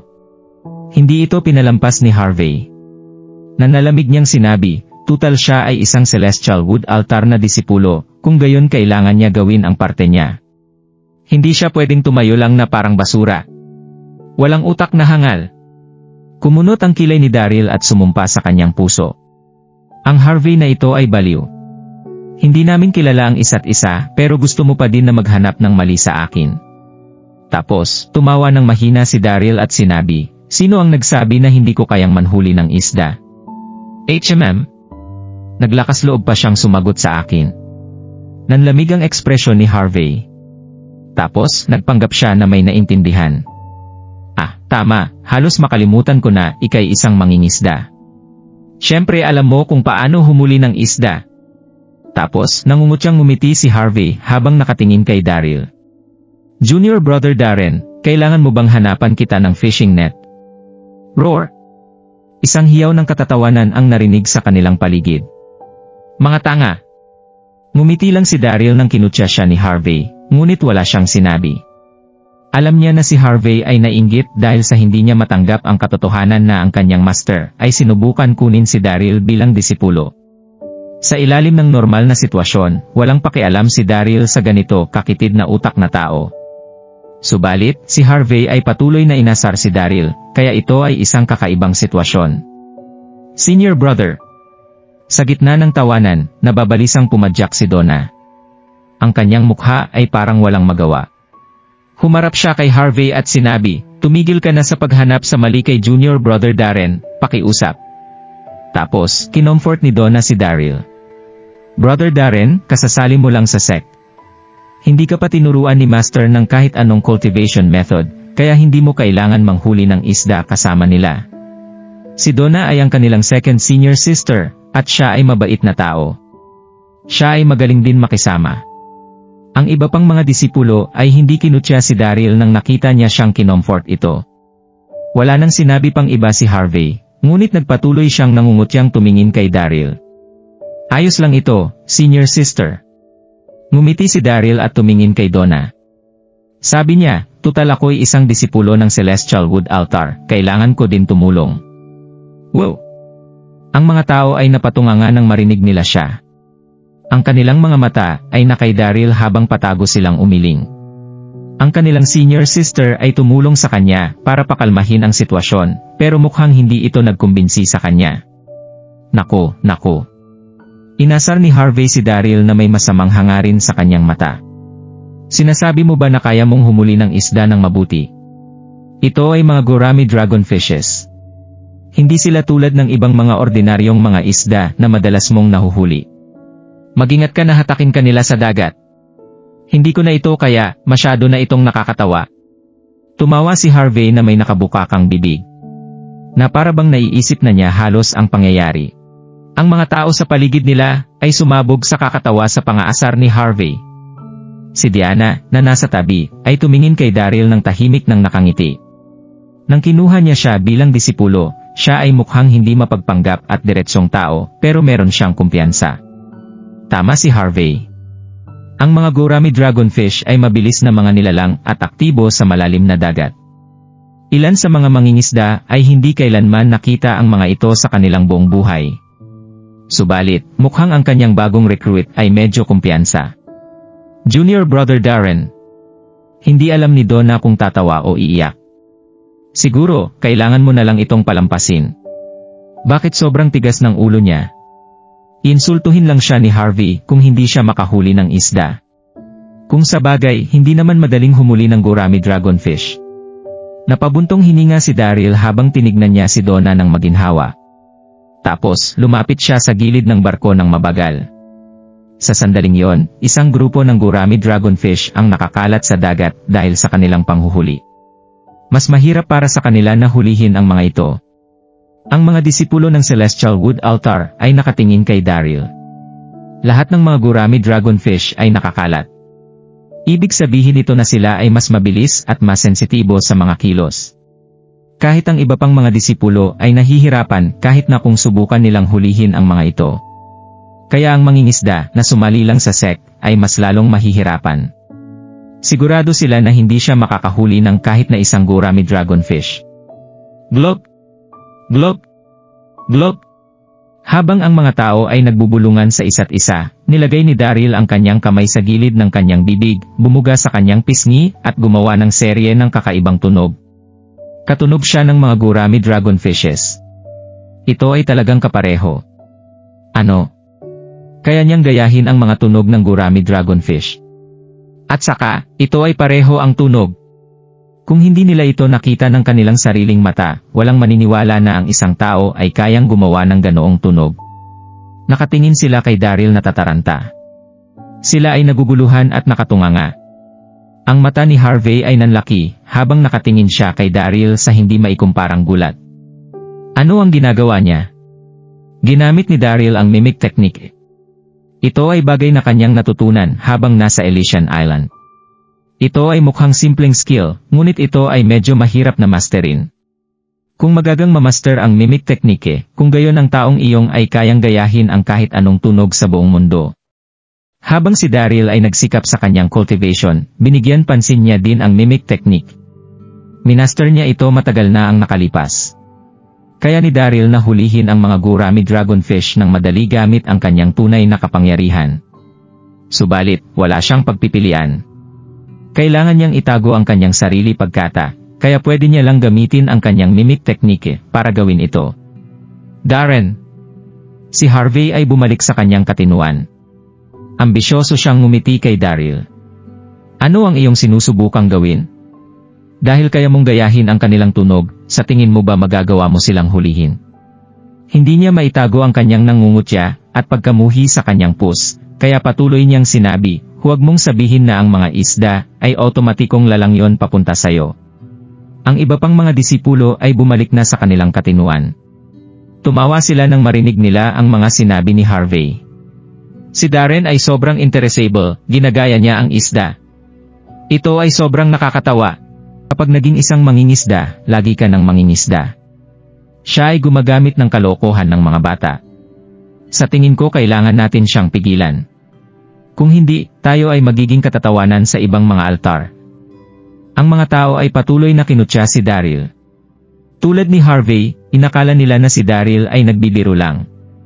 Si Diana, na nakatayo sa gilid, ay tumango ng patago. Hindi niya inaasahan na ang kanilang bagong kuhang disipulo ay may alam na ilang mga skill. Nagpanggap si Daryl na parang hindi niya narinig ang kanilang pangungutya. Nakatitig siya sa dagat at nagpatuloy na gumawa ng mga tunog ng isda. Hoy! Sa wakas, hindi na ito matiis ni Harvey. Nanlalamig niyang sinabi, tumabi ka dali. Huwag kang maging kahihiyan para sa Celestial Wood Altar. Inunat niya ang kanyang braso para hatakin paatras si Daryl. Ang Ryukin Gold Altar ay naghihintay para sa Celestial Wood Altar na gawing katatawan ang kanilang mga sarili, pero si Daryl ay nagbibiro pa din ito ay kasuklam-suklam. Splash! Splash! Splash! Subalit, bago pa mahawakan ni Harvey si Daryl, ang ibabaw ng dagat ay biglang nagsitalsikan.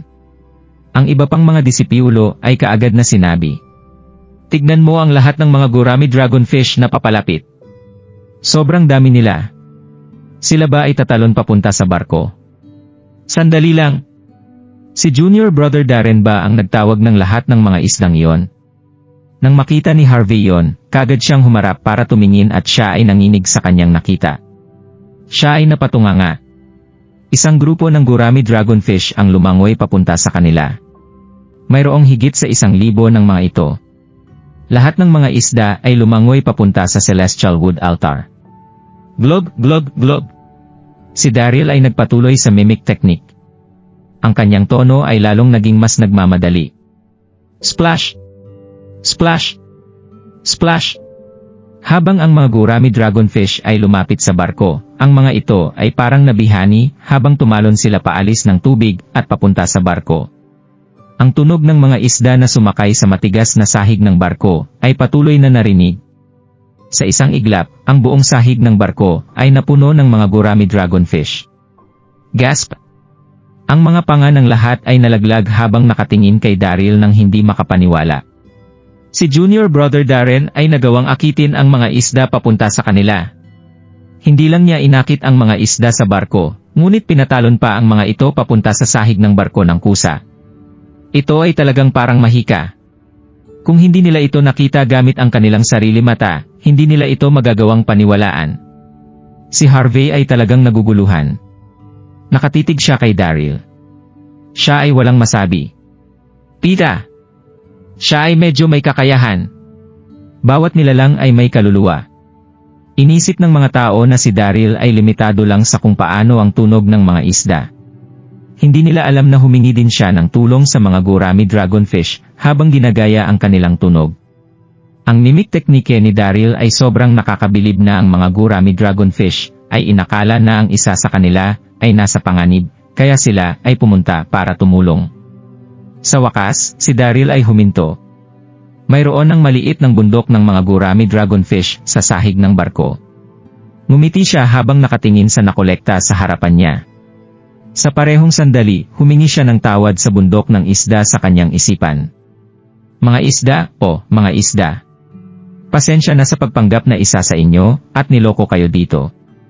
Pakiusap, huwag niyo akong sisihin. Pakakawalan ko din kayong lahat kaagad. Junior Brother Darren. Si Donna ay nagmadaling lumapit sa kanya. Ang kanyang katangi-tanging mukha ay masaya. Ang galing mo. Ginaya mo lang ang kanilang tunog, ngunit nagawa mong manghuli ng sobrang dami. Sila din ay tumalon sa sahig ng barko ng sarili nila. Ang kanyang mata ay puno ng paghanga at papuri. Inisip niya na pagmumukhain niyang tanga ang kanyang sarili sa harap ng kanyang mga senior brother. Hindi niya inaasahan na mapapatungangan niya ang lahat ng mga tao gamit ang kanyang mga teknike. Tanong ni Donna, Junior Brother Darren, ginamit mo ba ang mimic teknike kanina lang? Mahusay ito. Isang tipikal na mimic teknike ay hindi ganun kagaling. Tahimik din na tumingin si Diana kay Daryl. Ngumiti siya at mayroong ginhawa sa kanyang mata. Hindi mali ang pinili niyang tao, so Darren Derby ay talentadong tao, talaga nga. Subalit, paano niya nagawang patalunin ang mga isda sa sahig ng barko? Si Diana ay matalinong babae, ngunit hindi siya kailanman nakakita ng kahit na sino naggumaya ng tunog ng mga isda bago yon. Sush! Ang lahat ay tumingin kay Daryl habang naghihintay sa kanyang sagot. Nude, kinamot ni Daryl ang kanyang ulo. Ngumiti siya kay Donna habang nagdesisyon siya na magsalita ng kung ano. Isang kakaibang senior ang nagturo sa akin ng teknike na ito. Sinabihan ko na si Master tungkol dito. Noong maliit ako, nakilala ko ang isang talentadong cultivator. Naniwala si Donna sa kanya. Tumango siya bago niya hatakin ang braso ni Daryl. Dahan-dahan niyang sinabi, Junior Brother Darren, ang mga mimic teknike na ito ay nakakabilib. Maari mo ba itong ituro sa akin? Sabi ni Donna na may pag-asa sa kanyang mata. Siyempre. Hindi man lang ito pinag-isipan ni Daryl. Tumango siya at sumangayon sa kanyang hiling. Ngumiti siya at sinabi, tuturuan kita kapag may libreng oras sa susunod. Well, ang magandang senior sister ay humiling, kaya paano ko siya matatanggihan? Ang iba pang mga disipulo ay hindi na nanglalait na tumingin kay Daryl. Well, lahat maliban kay Harvey. Nagpatuloy siyang ngumisi, ngunit walang sinabi. Ang mimic teknike. Wala lang kung hindi walang kwentang trick. Walang rason para sa kanya na magmayabang. Sa sandaling iyon, dahil sa panghuhuli ng mga disipulo ng Holy Saint Sect, ang mga gurami dragonfish ay nakakalat sa dagat. Mas lalong naging mahirap silang hulihin. Junior Brother Darren. Si Donna ay humarap kay Daryl at sinabi, ang Celestial Wood Altar ay umaasa sa iyo para manghuli pa ng mga gurami dragonfish. Ang kanilang mga cultivation method ay hindi na gumagana habang ang mga isda ay nakakalat sa dagat. Tanging ang mimic technique lang ni Darren ay kayang magakit sa kanila sa isang grupo. Ito ay mahusay na solusyon. Ang iba pang mga disipulo ay sumali din. Oh, Junior Brother Darren, pakiusap gamitin mo ang iyong technique. Oh, gamitin mo ang mimic technique. Manghuli pa tayo ng maraming isda. Oh, hindi tayo pwedeng matalo sa Yukon Gold Altar. Nagpatuloy nilang hikayatin si Daryl. Ang lalaki ay numiti at tumango sa kanyang mga disipulo. Sinabi niya, sige meron akong ideya na magsisigurado na magpapanalo sa atin laban sa Ryukin Gold Altar. Inobserbahan ni Daryl ang kanilang sitwasyon ng sandali. Tumingkayad siya at tumalon sa barko ng Ryukin Gold Altar. Meron siyang simpleng ideya. Maaari siyang tumayo sa barko ng Ryukin Gold Altar at gamitin ang kanyang mimic technique para balaan ang mga gurami dragonfish na merong panganib para hindi sila lumapit sa barko ng kalaban. Sa paraang iyon, ang Ryukin Gold Altar ay hindi na magagawa pang makahuli ng isda. Subalit, nang si Daryl lumapag sa barko ng Ryukin Gold Altar, ang kanilang mga disipulo ay kaagad na pumunta sa kanya. Tinuro nila siya at sumigaw. Hoy, ikaw ay isang disipulo ng Celestial Wood Altar. Bakit ka nasa barko namin? Ang lakas ng loob mo. Nandito ka ba para nakawin ang aming isda? Umalis ka ngayon. Ang Ryukin Gold Altar at Celestial Wood Altar ay hindi kailanman nagkakasundo. Siyempre, ang mga disipulo ng Ryukin Gold Altar ay hindi matutuwa na makita ang disipulo ng Celestial Wood sa kanilang barko. Ang mga disipulo ng Celestial Wood Altar ay nakatingin sa isa't isa nang mapagtanto nila kung ano nangyari. Si Darren ay masyadong matapang. Naglakas loob siya na pumunta sa barko ng Ryukin Gold Altar. Ang kanilang altar master, si Alan Cyrus, ay tao na hindi dapat bastusin ng basta-basta. Si Donna ay sobrang nababalisa. Subalit, sobrang daming tao ang nandoon, kaya hindi niya nabalaan si Daryl. Nanlalamig na ngumiti si Harvey. Naghintay siya ng masamang bagay na mangyari. Darren Derby. Dahil lang sa meron siyang alas na hawak, iniisip niya na pwede siyang maging mayabang at pumunta sa barko ng Ryukin Gold Altar. Tignan natin ang pagiyak mo kapag gumapang ka pabalik dito. Hindi nataranta si Daryl kahit na kailangan niyang harapin ang mga disipulo ng Ryukin Gold Altar. Nakatuon lang ang kanyang atensyon sa dagat sa harapan niya. Naghintay siya sa tamang oras para gamitin muli ang mimic technique. Buzz! Sa sandaling iyon, nakaramdam siya ng matinding bugso ng aura. Ang lalaki ay nakatitig kay Daryl habang naglakad siya papunta sa kanya. Ang kanyang mata ay kuminang na parang kidlat. Mukha na sa mataas siya na posisyon. Ito ay si Alan Cyrus. Hoy! Humarap si Alan kay Daryl. Seryoso niyang sinabi, sino ang nagpapasok sa iyo sa aming barko? Bumalik ka sa barko ng Celestial Wood Altar ngayon. Ang bata ay mukhang mabagal mag-isip. Siya ay malinaw na bagong recruit. Dapat nasa sarili niya siyang barko, pero siya ay pumunta sa barko ng ibang altar. Sumobra na siya. Ang iba pang mga disipulo ng Ryukin Gold Altar ay nagsimula din na sumigaw. Narinig mo ba yon? Umalis ka na ngayon, bata. Ito siguro ang bagong disipulo ng Celestial Wood Altar. Mukha siyang tanga. Walang pakialam si Daryl sa kanilang mga tingin. Ngumiti siya at tumingin kay Alan. Ikaw siguro si Master Alan. Ang kompetisyong ito ay importante para sa Celestial Wood Altar.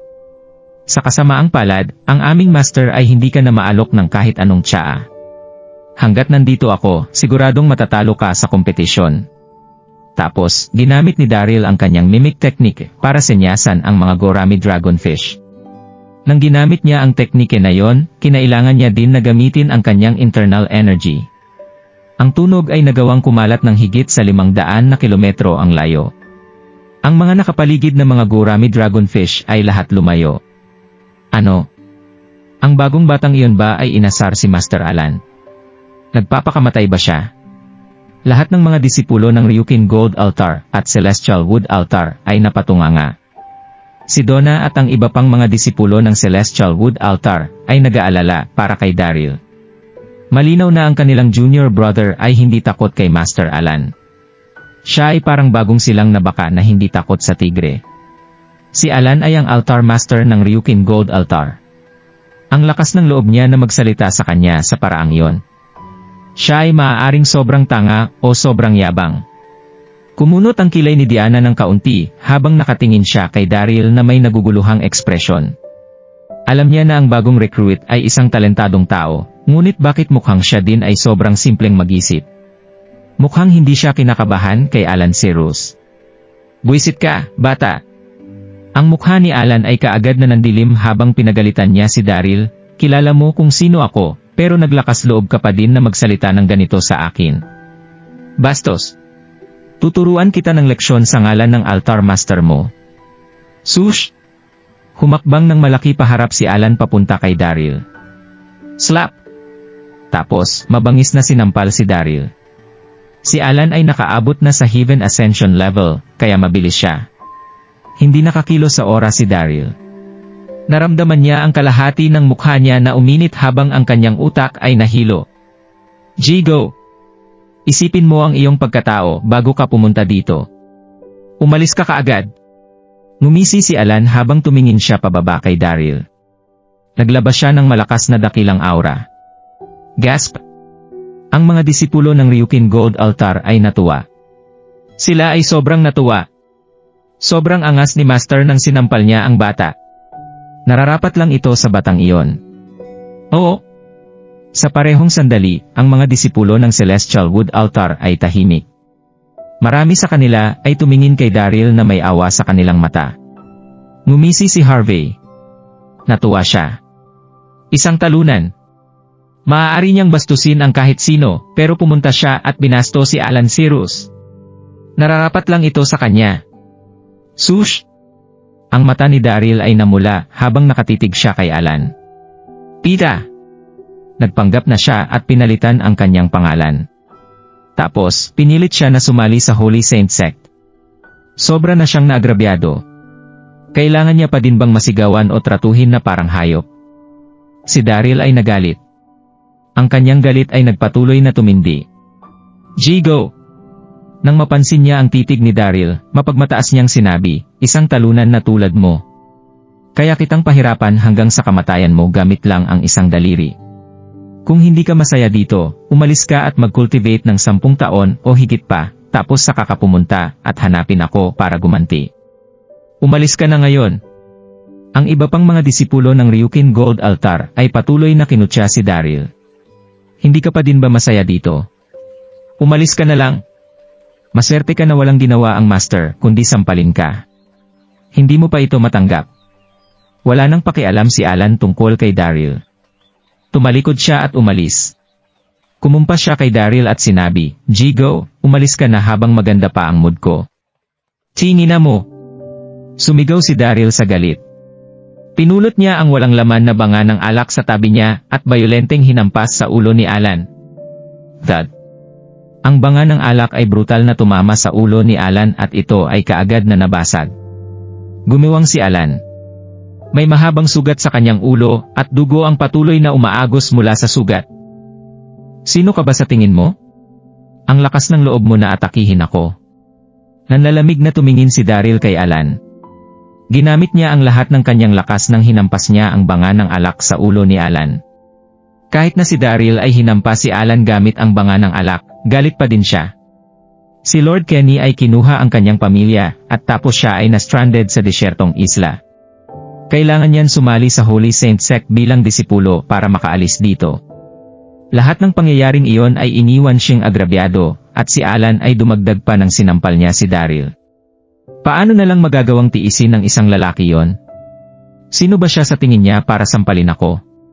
Ang galit ni Daryl ay hindi pa humupa. Kumuha pa siya ng isa pang banga ng alak gamit ang kanyang kanang kamay at tinapon muli sa ulo ni Alan. Thud. Ang banga ng alak ay nabasag at kumalat sa sahig. Thud. Thud. Gumiwang ang katawan ni Alan. Napilitan siyang humakbang paatras ng 2 beses, at halos bumagsak sa sahig. Kahit na si Alan ay nasa Heaven Ascension level, nakatayo lang siya doon at tinanggap ang mga atake. Walang kahit na sino ang gagawa noon. Hindi sa hindi magawang iwasan ni Alan ang mga atake. Ayaw niya itong iwasan. Siya ay ang altar master ng Ryukin Gold Altar. Hindi niya kailanman pangangarapin na ang isang bagong recruit na disipulo ng Holy Saint Sek ay aatakihin siya. Kahit ang mga panga ng mga disipulo niya ay nalaglag. Sila ay naguguluhan. Baliw ba ang batang ito? Ang lakas ng loob niya na atakihin si Master Alan. Malinaw na nagpapakamatay na siya. Ang mga disipulo ng Celestial Wood Altar na malapit ay napatunganga din nakatingin sila kay Daryl na may gulat sa kanilang mata. Ang kanilang junior brother ay masyadong matapang. Naglakas loob siya na basagin ang 2 banga ng alak sa ulo ni Alan Sirus. Sa gitna ng gulat, ilan sa mga disipulo ng Celestial Wood Altar ay nagkaroon ng respeto para kay Daryl. Ang Celestial Wood Altar at ang Ryukin Gold Altar ay laging nagtatalo. Ang mga disipulo ng Ryukin Gold Altar ay naghahanap ng mga mali sa mga disipulo ng Celestial Wood Altar, ngunit wala silang magawa tungkol dito. Subalit, ang kanilang bagong recruit na kasamang disipulo, si Darren Derby, ay binasag ang 2 banga ng alak sa ulo ni Alan. Ito ay nakakaaliw, sobrang nakakaaliw. Sa sandaling yon, ang mga disipulo ng Celestial Wood Altar ay nakaramdam na parang si Daryl ay tinulungan sila na alisin ang kanilang galit. Si Diana, na nakatayo sa gilid ay nanginig din nakatingin siya kay Daryl ng gulat, ngunit meron din siyang mga puri para sa kanya. Ang kanyang bagong disipulo ay hindi ganun kalakas pa, ngunit siya ay tapat. Hindi lang siya hindi takot kay Alan, ngunit nang sinampal siya ng master, ginantihan ni Daryl ang pabor sa pagbasag ng banga ng alak sa ulo ni Alan. Mailap na makita ang isang tao na hindi umuyuko sa malakas. Sa sandaling yon, maliban sa tunog ng alon, ang kapaligiran ay sobrang tahimik. Si Alan ay maguguluhan din ilang segundo makalipas, tumalikod siya at tumitig kay Daryl. Ikaw! Mukhang nagpapakamatay ka na. Ginamit ni Alan ang lahat ng lakas niya para sabihin ang mga salitang iyon. Sa sandaling yon, ang kanyang internal energy ay sumabog mula sa kanyang katawan, puno ng kagustuhang pumtay. Inisip niya na ang bata ay tanging talunan na disipulo ng Celestial Wood Altar. Hindi niya inaasahan na ang binata na atakihin siya habang hindi niya siya binibigyang pansin. Ang batang iyon ay binasag ang 2 banga ng alak sa ulo niya sa harap ng lahat ng kanyang mga disipulo. Siya ay ang Altar Master. Paano niya haharapin ang ganitong kahihiyan? Bata. Hinawakan ni Alan ang dugo sa ulo niya habang nagngingit-ngit ang kanyang ngipin. Bibigyan kita ng huling pagkakataon. Lumuhod ka at humingi ng tawad. Kung hindi, pahihirapan kita. Lumuhod at humingi ng tawad. Tumawa si Daryl habang nakatingin sa kanya. Bakit ako luluhod at hihingi ng tawad sa'yo? Sush! Namutla ang mukha ni Alan. Sobrang nagalit siya. Ano ang sinabi mo? Isa ka lang hamak na disipulo, pero naglakas ng loob ka na atakihin ako. Binastos mo ang iyong elder. Kung hindi ka luluhod at humingi ng tawad, dapat ba ako ang siyang gumawa nito? Nanlamig ang mukha ni Daryl nang sinabi niya, ikaw ang unang umatake sa akin. Inabuso mo ang iyong titulo bilang altar master para sampalin ako, pero gusto mong isisi ito sa akin. Nakakatawa ka talaga. Mukhang determinado si Daryl nang sinabi niya iyon. Tatanggapin niya ito kung ito ay ibang bagay maliban sa hindi inaasahang sampal sa mukha. Wala! Ang mga disipulo ng ibang mga altar ay nakatingin sa kaguluhan at nagkwentuhan sa isa't isa. Iyon ang bagong disipulo, gayunpaman naglakas loob siya na gumanti laban kay Master Alan, baliw na siguro siya. Sa sandaling iyon, isang maliit na anino ang naglakad palabas sa mga tao at nangungutyang tumingin kay Daryl. Sino ka sa tingin mo?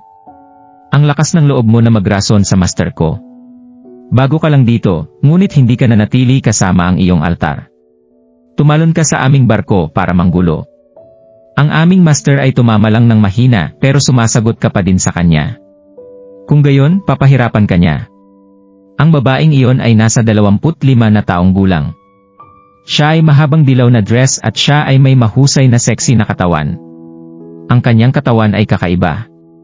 Siya din ay mailap na ganda, ngunit siya ay mukhang sobrang sarkastiko. Ito ay ang babaeng disipulo ni Alan, si Tina Zeg.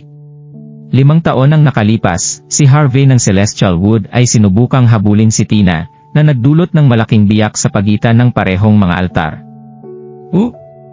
Si Daryl ay walang pakialam sa kanya. Nanlalamig niyang sinabi, tumigil ka sa kalokohan mo. Hindi ako kailanman luluhod o hihingi ng tawad. Nagdadalawang isip siya na tanggapin sila sa kapakanan ng nakararami, ngunit kailangan din niyang panindigan ang kanyang mga prinsipyo. Wala siyang ginawang mali. Bakit niya kailangan lumuhod at humingi ng tawad sa kahit na sino? Wow! Biglaan, ang lahat ng tao ay sumabog sa sigawan. Ang lalaking ito ay sobrang tapang. Oo, siya ang umatak sa altar master ng Ryukin Gold Altar, pero mayabang pa din siya. Ang lalaking ito ay tapos na. Sinara ng mahigpit ni Alan ang kanyang kamao. Karamihan ng mga tao doon ay nakatingin sa kanya. Paano nagawa ng bagong disipulo na yon na maging bastos sa harap niya? Sa sandaling yon, ang mukha ni Alan ay namula. Sumigaw siya, nagpapakamatay ka na siguro. Tutuparin ko ang iyong kahilingan. Buzz!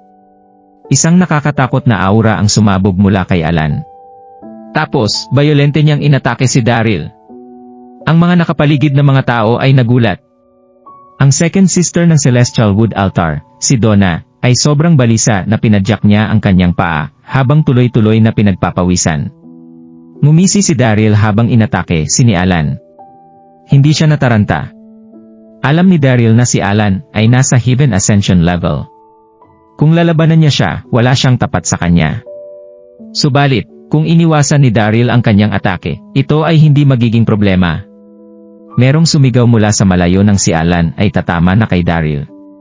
Tigil! Ang tunog ay hindi malakas, ngunit ito ay malutong at puno ng otoridad. Isang magandang babae ang lumitaw. Ang kanyang magandang mukha ay nanlalamig. Walang mga emosyon dito. Ito ay si Diana. Master Alan, ikaw ang altar master ng Ryukin Gold Altar. Hindi nararapat sa iyo na apihin ang aking bagong recruit na disipulo. Nanlalamig na tanong ni Diana habang nakakunot ang kanyang kilay. Dahil si Diana ay lumitaw ng biglaan, inatras ni Alan ang kanyang atake. Ngumisi siya at bumawi. Diana Olsen, tumigil ka na sa paggamit ng mga trick mo sa akin. Ang iyong disipulo ay binastos ang kanyang mga senior. Wala siyang galang. Gagawan kita ng pabor at papatayin siya. Sinabi ni Alan may yabang sa kanyang mata. Subalit, mukha siyang medyo nakakatawa habang ang kanyang ulo ay dumudugo pa mula sa lugar na inatake ni Daryl. Ikaw. Ginagawan ako ng pabor. Tumawa si Diana ng mahina at sinabi, Alan Ceros. Ikaw ang siyang unang umatake sa aking disipulo. Anong karapatan mo na tulungan ako na mamahala sa aking altar? Nakita ni Diana ang buong pangyayari. Inabuso ni Alan ang kanyang titulo bilang altar master para apihin ang iba. Wala siyang respeto para sa kahit na sino. Sa sandaling yon, gusto niya pang patayin ang kanyang disipulo. Paano na lang tatanggapin ito ni Diana? Ngumisi si Alan at nakatitig kay Diana. Ano pa man ang kaso, sinasabi mo na papanig ka sa jigong ito. Determinado ang mata ni Diana.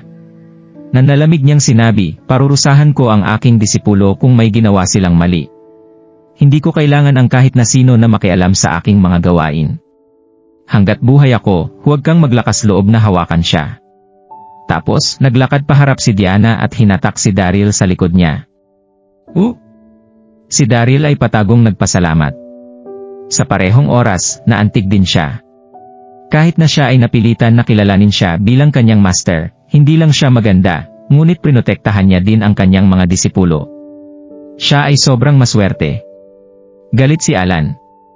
Nakatitig siya kay Diana, gusto mo akong labanan dahil lang sa isang disipulo. Alan, ikaw ang siyang may sala sa nangyari ngayon, kalmadong sinabi ni Diana. Kung ako yon, palalagpasin ko ito. Kung nagpupumilit kang lumaban, kung gayon sasakay ako sa gusto mo. Magaling? Mahusay. Ngumisi si Alan at galit na tumango. Ikaw ay nagkukultivate ng tago nitong nakaraang ilang taon. Sigurado ako na meron kang bagong naintindihan sa iyong mga cultivation. Gusto kong matutunan ang ilan sa mga ito ngayon. Buzz! Dahan-dahang naglakad paharap si Alan. Pinalabas niya ang kanyang internal energy at ang paligid na air ay na-distort. Si Diana ay kalmado pa din, hindi siya nataranta. Biglaan, ang pakiramdam sa paligid ay pabigat ng pabigat. Parang merong mga kislap sa ere na maaaring magsakal sa isang tao. Lalabanan ba nila ang isa't isa? Sumimangot si Daryl. Siya ay nag-aalala para kay Diana. Alam niya na kung sila ay maglalaban, si Diana ay maaaring matalo, ngunit ang kanyang pagkakataon na manalo ay sobrang liit. Kung sa bagay, siya at si Alan ay mga cultivator na nasa Heaven Ascension level. Ayaw na makita ni Daryl ang kanyang bagong master na masaktan ng dahil sa kanya. Sige. Ayos lang ito. Ayos lang ito. Nang silang dalawa ay maglalaban, isang anino ang mabilis na lumipad papunta sa kanila. Tumawa siya habang sinubukang pakalmahin ang dalawa. Master Diana, Master Alan, tayong lahat ay nasa parehong panig. Paano natin magagawang maglaban ng dahil lang sa ilang pangungusap? Ayos lang ito. Umatras tayo at pabayaan ito. Ang taong iyon ay mukhang 30 taong gulang at siya ay nakasuot ng mahaba, asul na robe. Ang lalaki ay patuloy na tumawa. Ito ay ang altar master ng Grand Earth Altar, si Russell Yu. Alam ng mundo na si Russell ay mabait na tao. Nang mapagtanto niya na si Diana at Alan ay mag-aaway, mabilis siyang pumunta doon para ayusin ang sitwasyon. Ang tense na atmosphere ay kumalma ng kaunti nang lumitaw siya. Diana! Nakatingin si Alan nang nanlalamig kay Diana at sinabi, palalagpasin ko ito sa ngayon. Aayusin natin ito muli sa hinaharap. Tapos, ang mata ni Alan ay napunta kay Daryl. Jigo, maswerte ka ngayon. Mag-ingat ka kung nasa labas ka sa susunod. Kung si Alan ay lalabanan si Diana, maaaring hindi siya manalo sa kanya. Kaya, tutal si Russell ay nagpunta doon para pakalmahin ang sitwasyon, maaari na siyang umatras. Subalit, hindi na lang niya ito mapapabayaan ng ganito. Ngumiti ng kaunti si Daryl. Mukha siyang kakaiba. Si Diana ay kalmado din, tumingin siya kay Daryl at mahinahong sinabi, Darren, tara na bumalik sa ating barko. Tapos, magaan siyang tumalon at lumipad pabalik sa barko ng Celestial Wood Altar. Sumunod din si Daryl. Tutal ang laban ng taon ay natigil, ang iba pang mga disipulo ng Holy Saint Sect ay patagong huminga ng maluwag at umalis. Sa sandaling iyon, isang malaking alon ang lumitaw, kasunod ng malaking anino na lumitaw mula sa tubig. Gasp! Ang lahat ay tumalikod at tumingin sa kung ano ang nangyari, nagulat sila. Isang malaking gourami dragonfish ang lumitaw mula sa tubig. Ang halimaw ay halos 10 metro ang haba at ito ay nababalot ng itim na kaliskis. Ito pa ay merong nakakatakot na aura. Ito din ay merong 2 sungay ng dragon sa ulo at madugong matalas na ngipin sa bibig nito. Kung hindi dahil sa 2 mga gill sa gilid, mukha itong isang dragon. Iyon ba ang Gourami Dragonfish King? Sobrang laking halimaw, ito ay mukhang isang dragon. Sobrang nakakatakot na aura. Itong Gourami Dragonfish King ay halos nasa Heaven Ascension level. Ang mga disipulo ng 5 altar ay nanginig. Hindi nila mapigilang magulat. Pita naman. Kahit ang Gourami Dragonfish King ay naakit dito. Si Daryl ay nagulat din habang natataranta na nakatingin siya sa Gourami Dragonfish King. Ang kanyang mata ay puno ng gulat. Ang halimaw na ito ay mag-evolve na sa isang scaled dragon. Sa World Universe, merong alamat tungkol sa mga isda na naging mga dragon. Ayon sa mga alamat, ang mga enchanted na halimaw sa dagat ay nag-evolve sa scaled dragon kapag umabot sila sa isang cultivation level. Iniisip ni Daryl na ito ay isa lang alamat. Subalit, nang tumingin siya sa Gourami Dragonfish King, alam niya na ang alamat ay totoo. Ang Gourami Dragonfish King ay tumalon papunta sa Ryukin Gold Altar, habang ang mahabang buntot nito ay bayolenteng humampas. Bang! Isang malakas na tunong ang narinig. 3 o 4 na barko ang kaagad na nasira habang ang mga disipulo ng Ryukin Gold Altar ay sumigaw bago sila tumalsik sa dagat. Ang Gourami Dragonfish na iyon ay nagpapahinga sa ilalim ng dagat nang mapagtanto nito na ang mga kauri nito ay hinuhuli at pinapatay ng 5 altar. Ito ay nagpagalit dito na kaagad nagpasugod papunta sa ibabaw. Masasabi na ang Gurami Dragonfish King ay gustong maghiganti para sa kauri nito.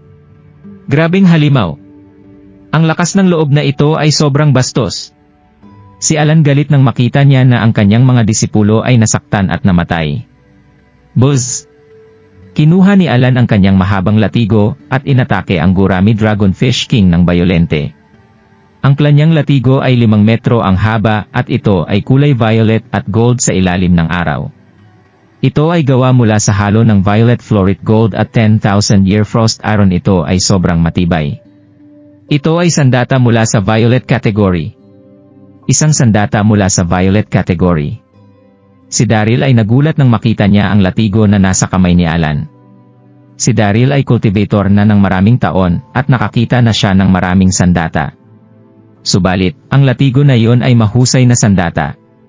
Sa parehong sandali, si Daryl ay nagpapasalamat na ang kanyang master ay nagawang pigilan siya nang siya ay humarap kay Alan. Kung hindi, namatay na sana siya. Whip!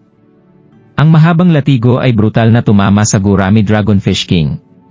Ang halimaw ay humiyak ng malakas habang ang madugo, mahabang sariwang sugat ay lumitaw sa makaliskis nitong katawan. Masasabi ng isang tao na ang Gurami Dragonfish King ay halos nasa Heaven Ascension level. Ito ay merong sobrang matibay na depensa, kaya ang ordinaryong cultivator ay hindi ito magagawang saktan. Subalit, si Alan ay isang Heaven Ascension level cultivator. Ang latigo na nasa kanyang kamay ay sandata mula sa violet category. Ang Gurami Dragonfish King ay sumigaw sa sakit habang lumipad ito papunta kay Alan. Ito ay mabilis tulad ng kidlat. Basuta ka!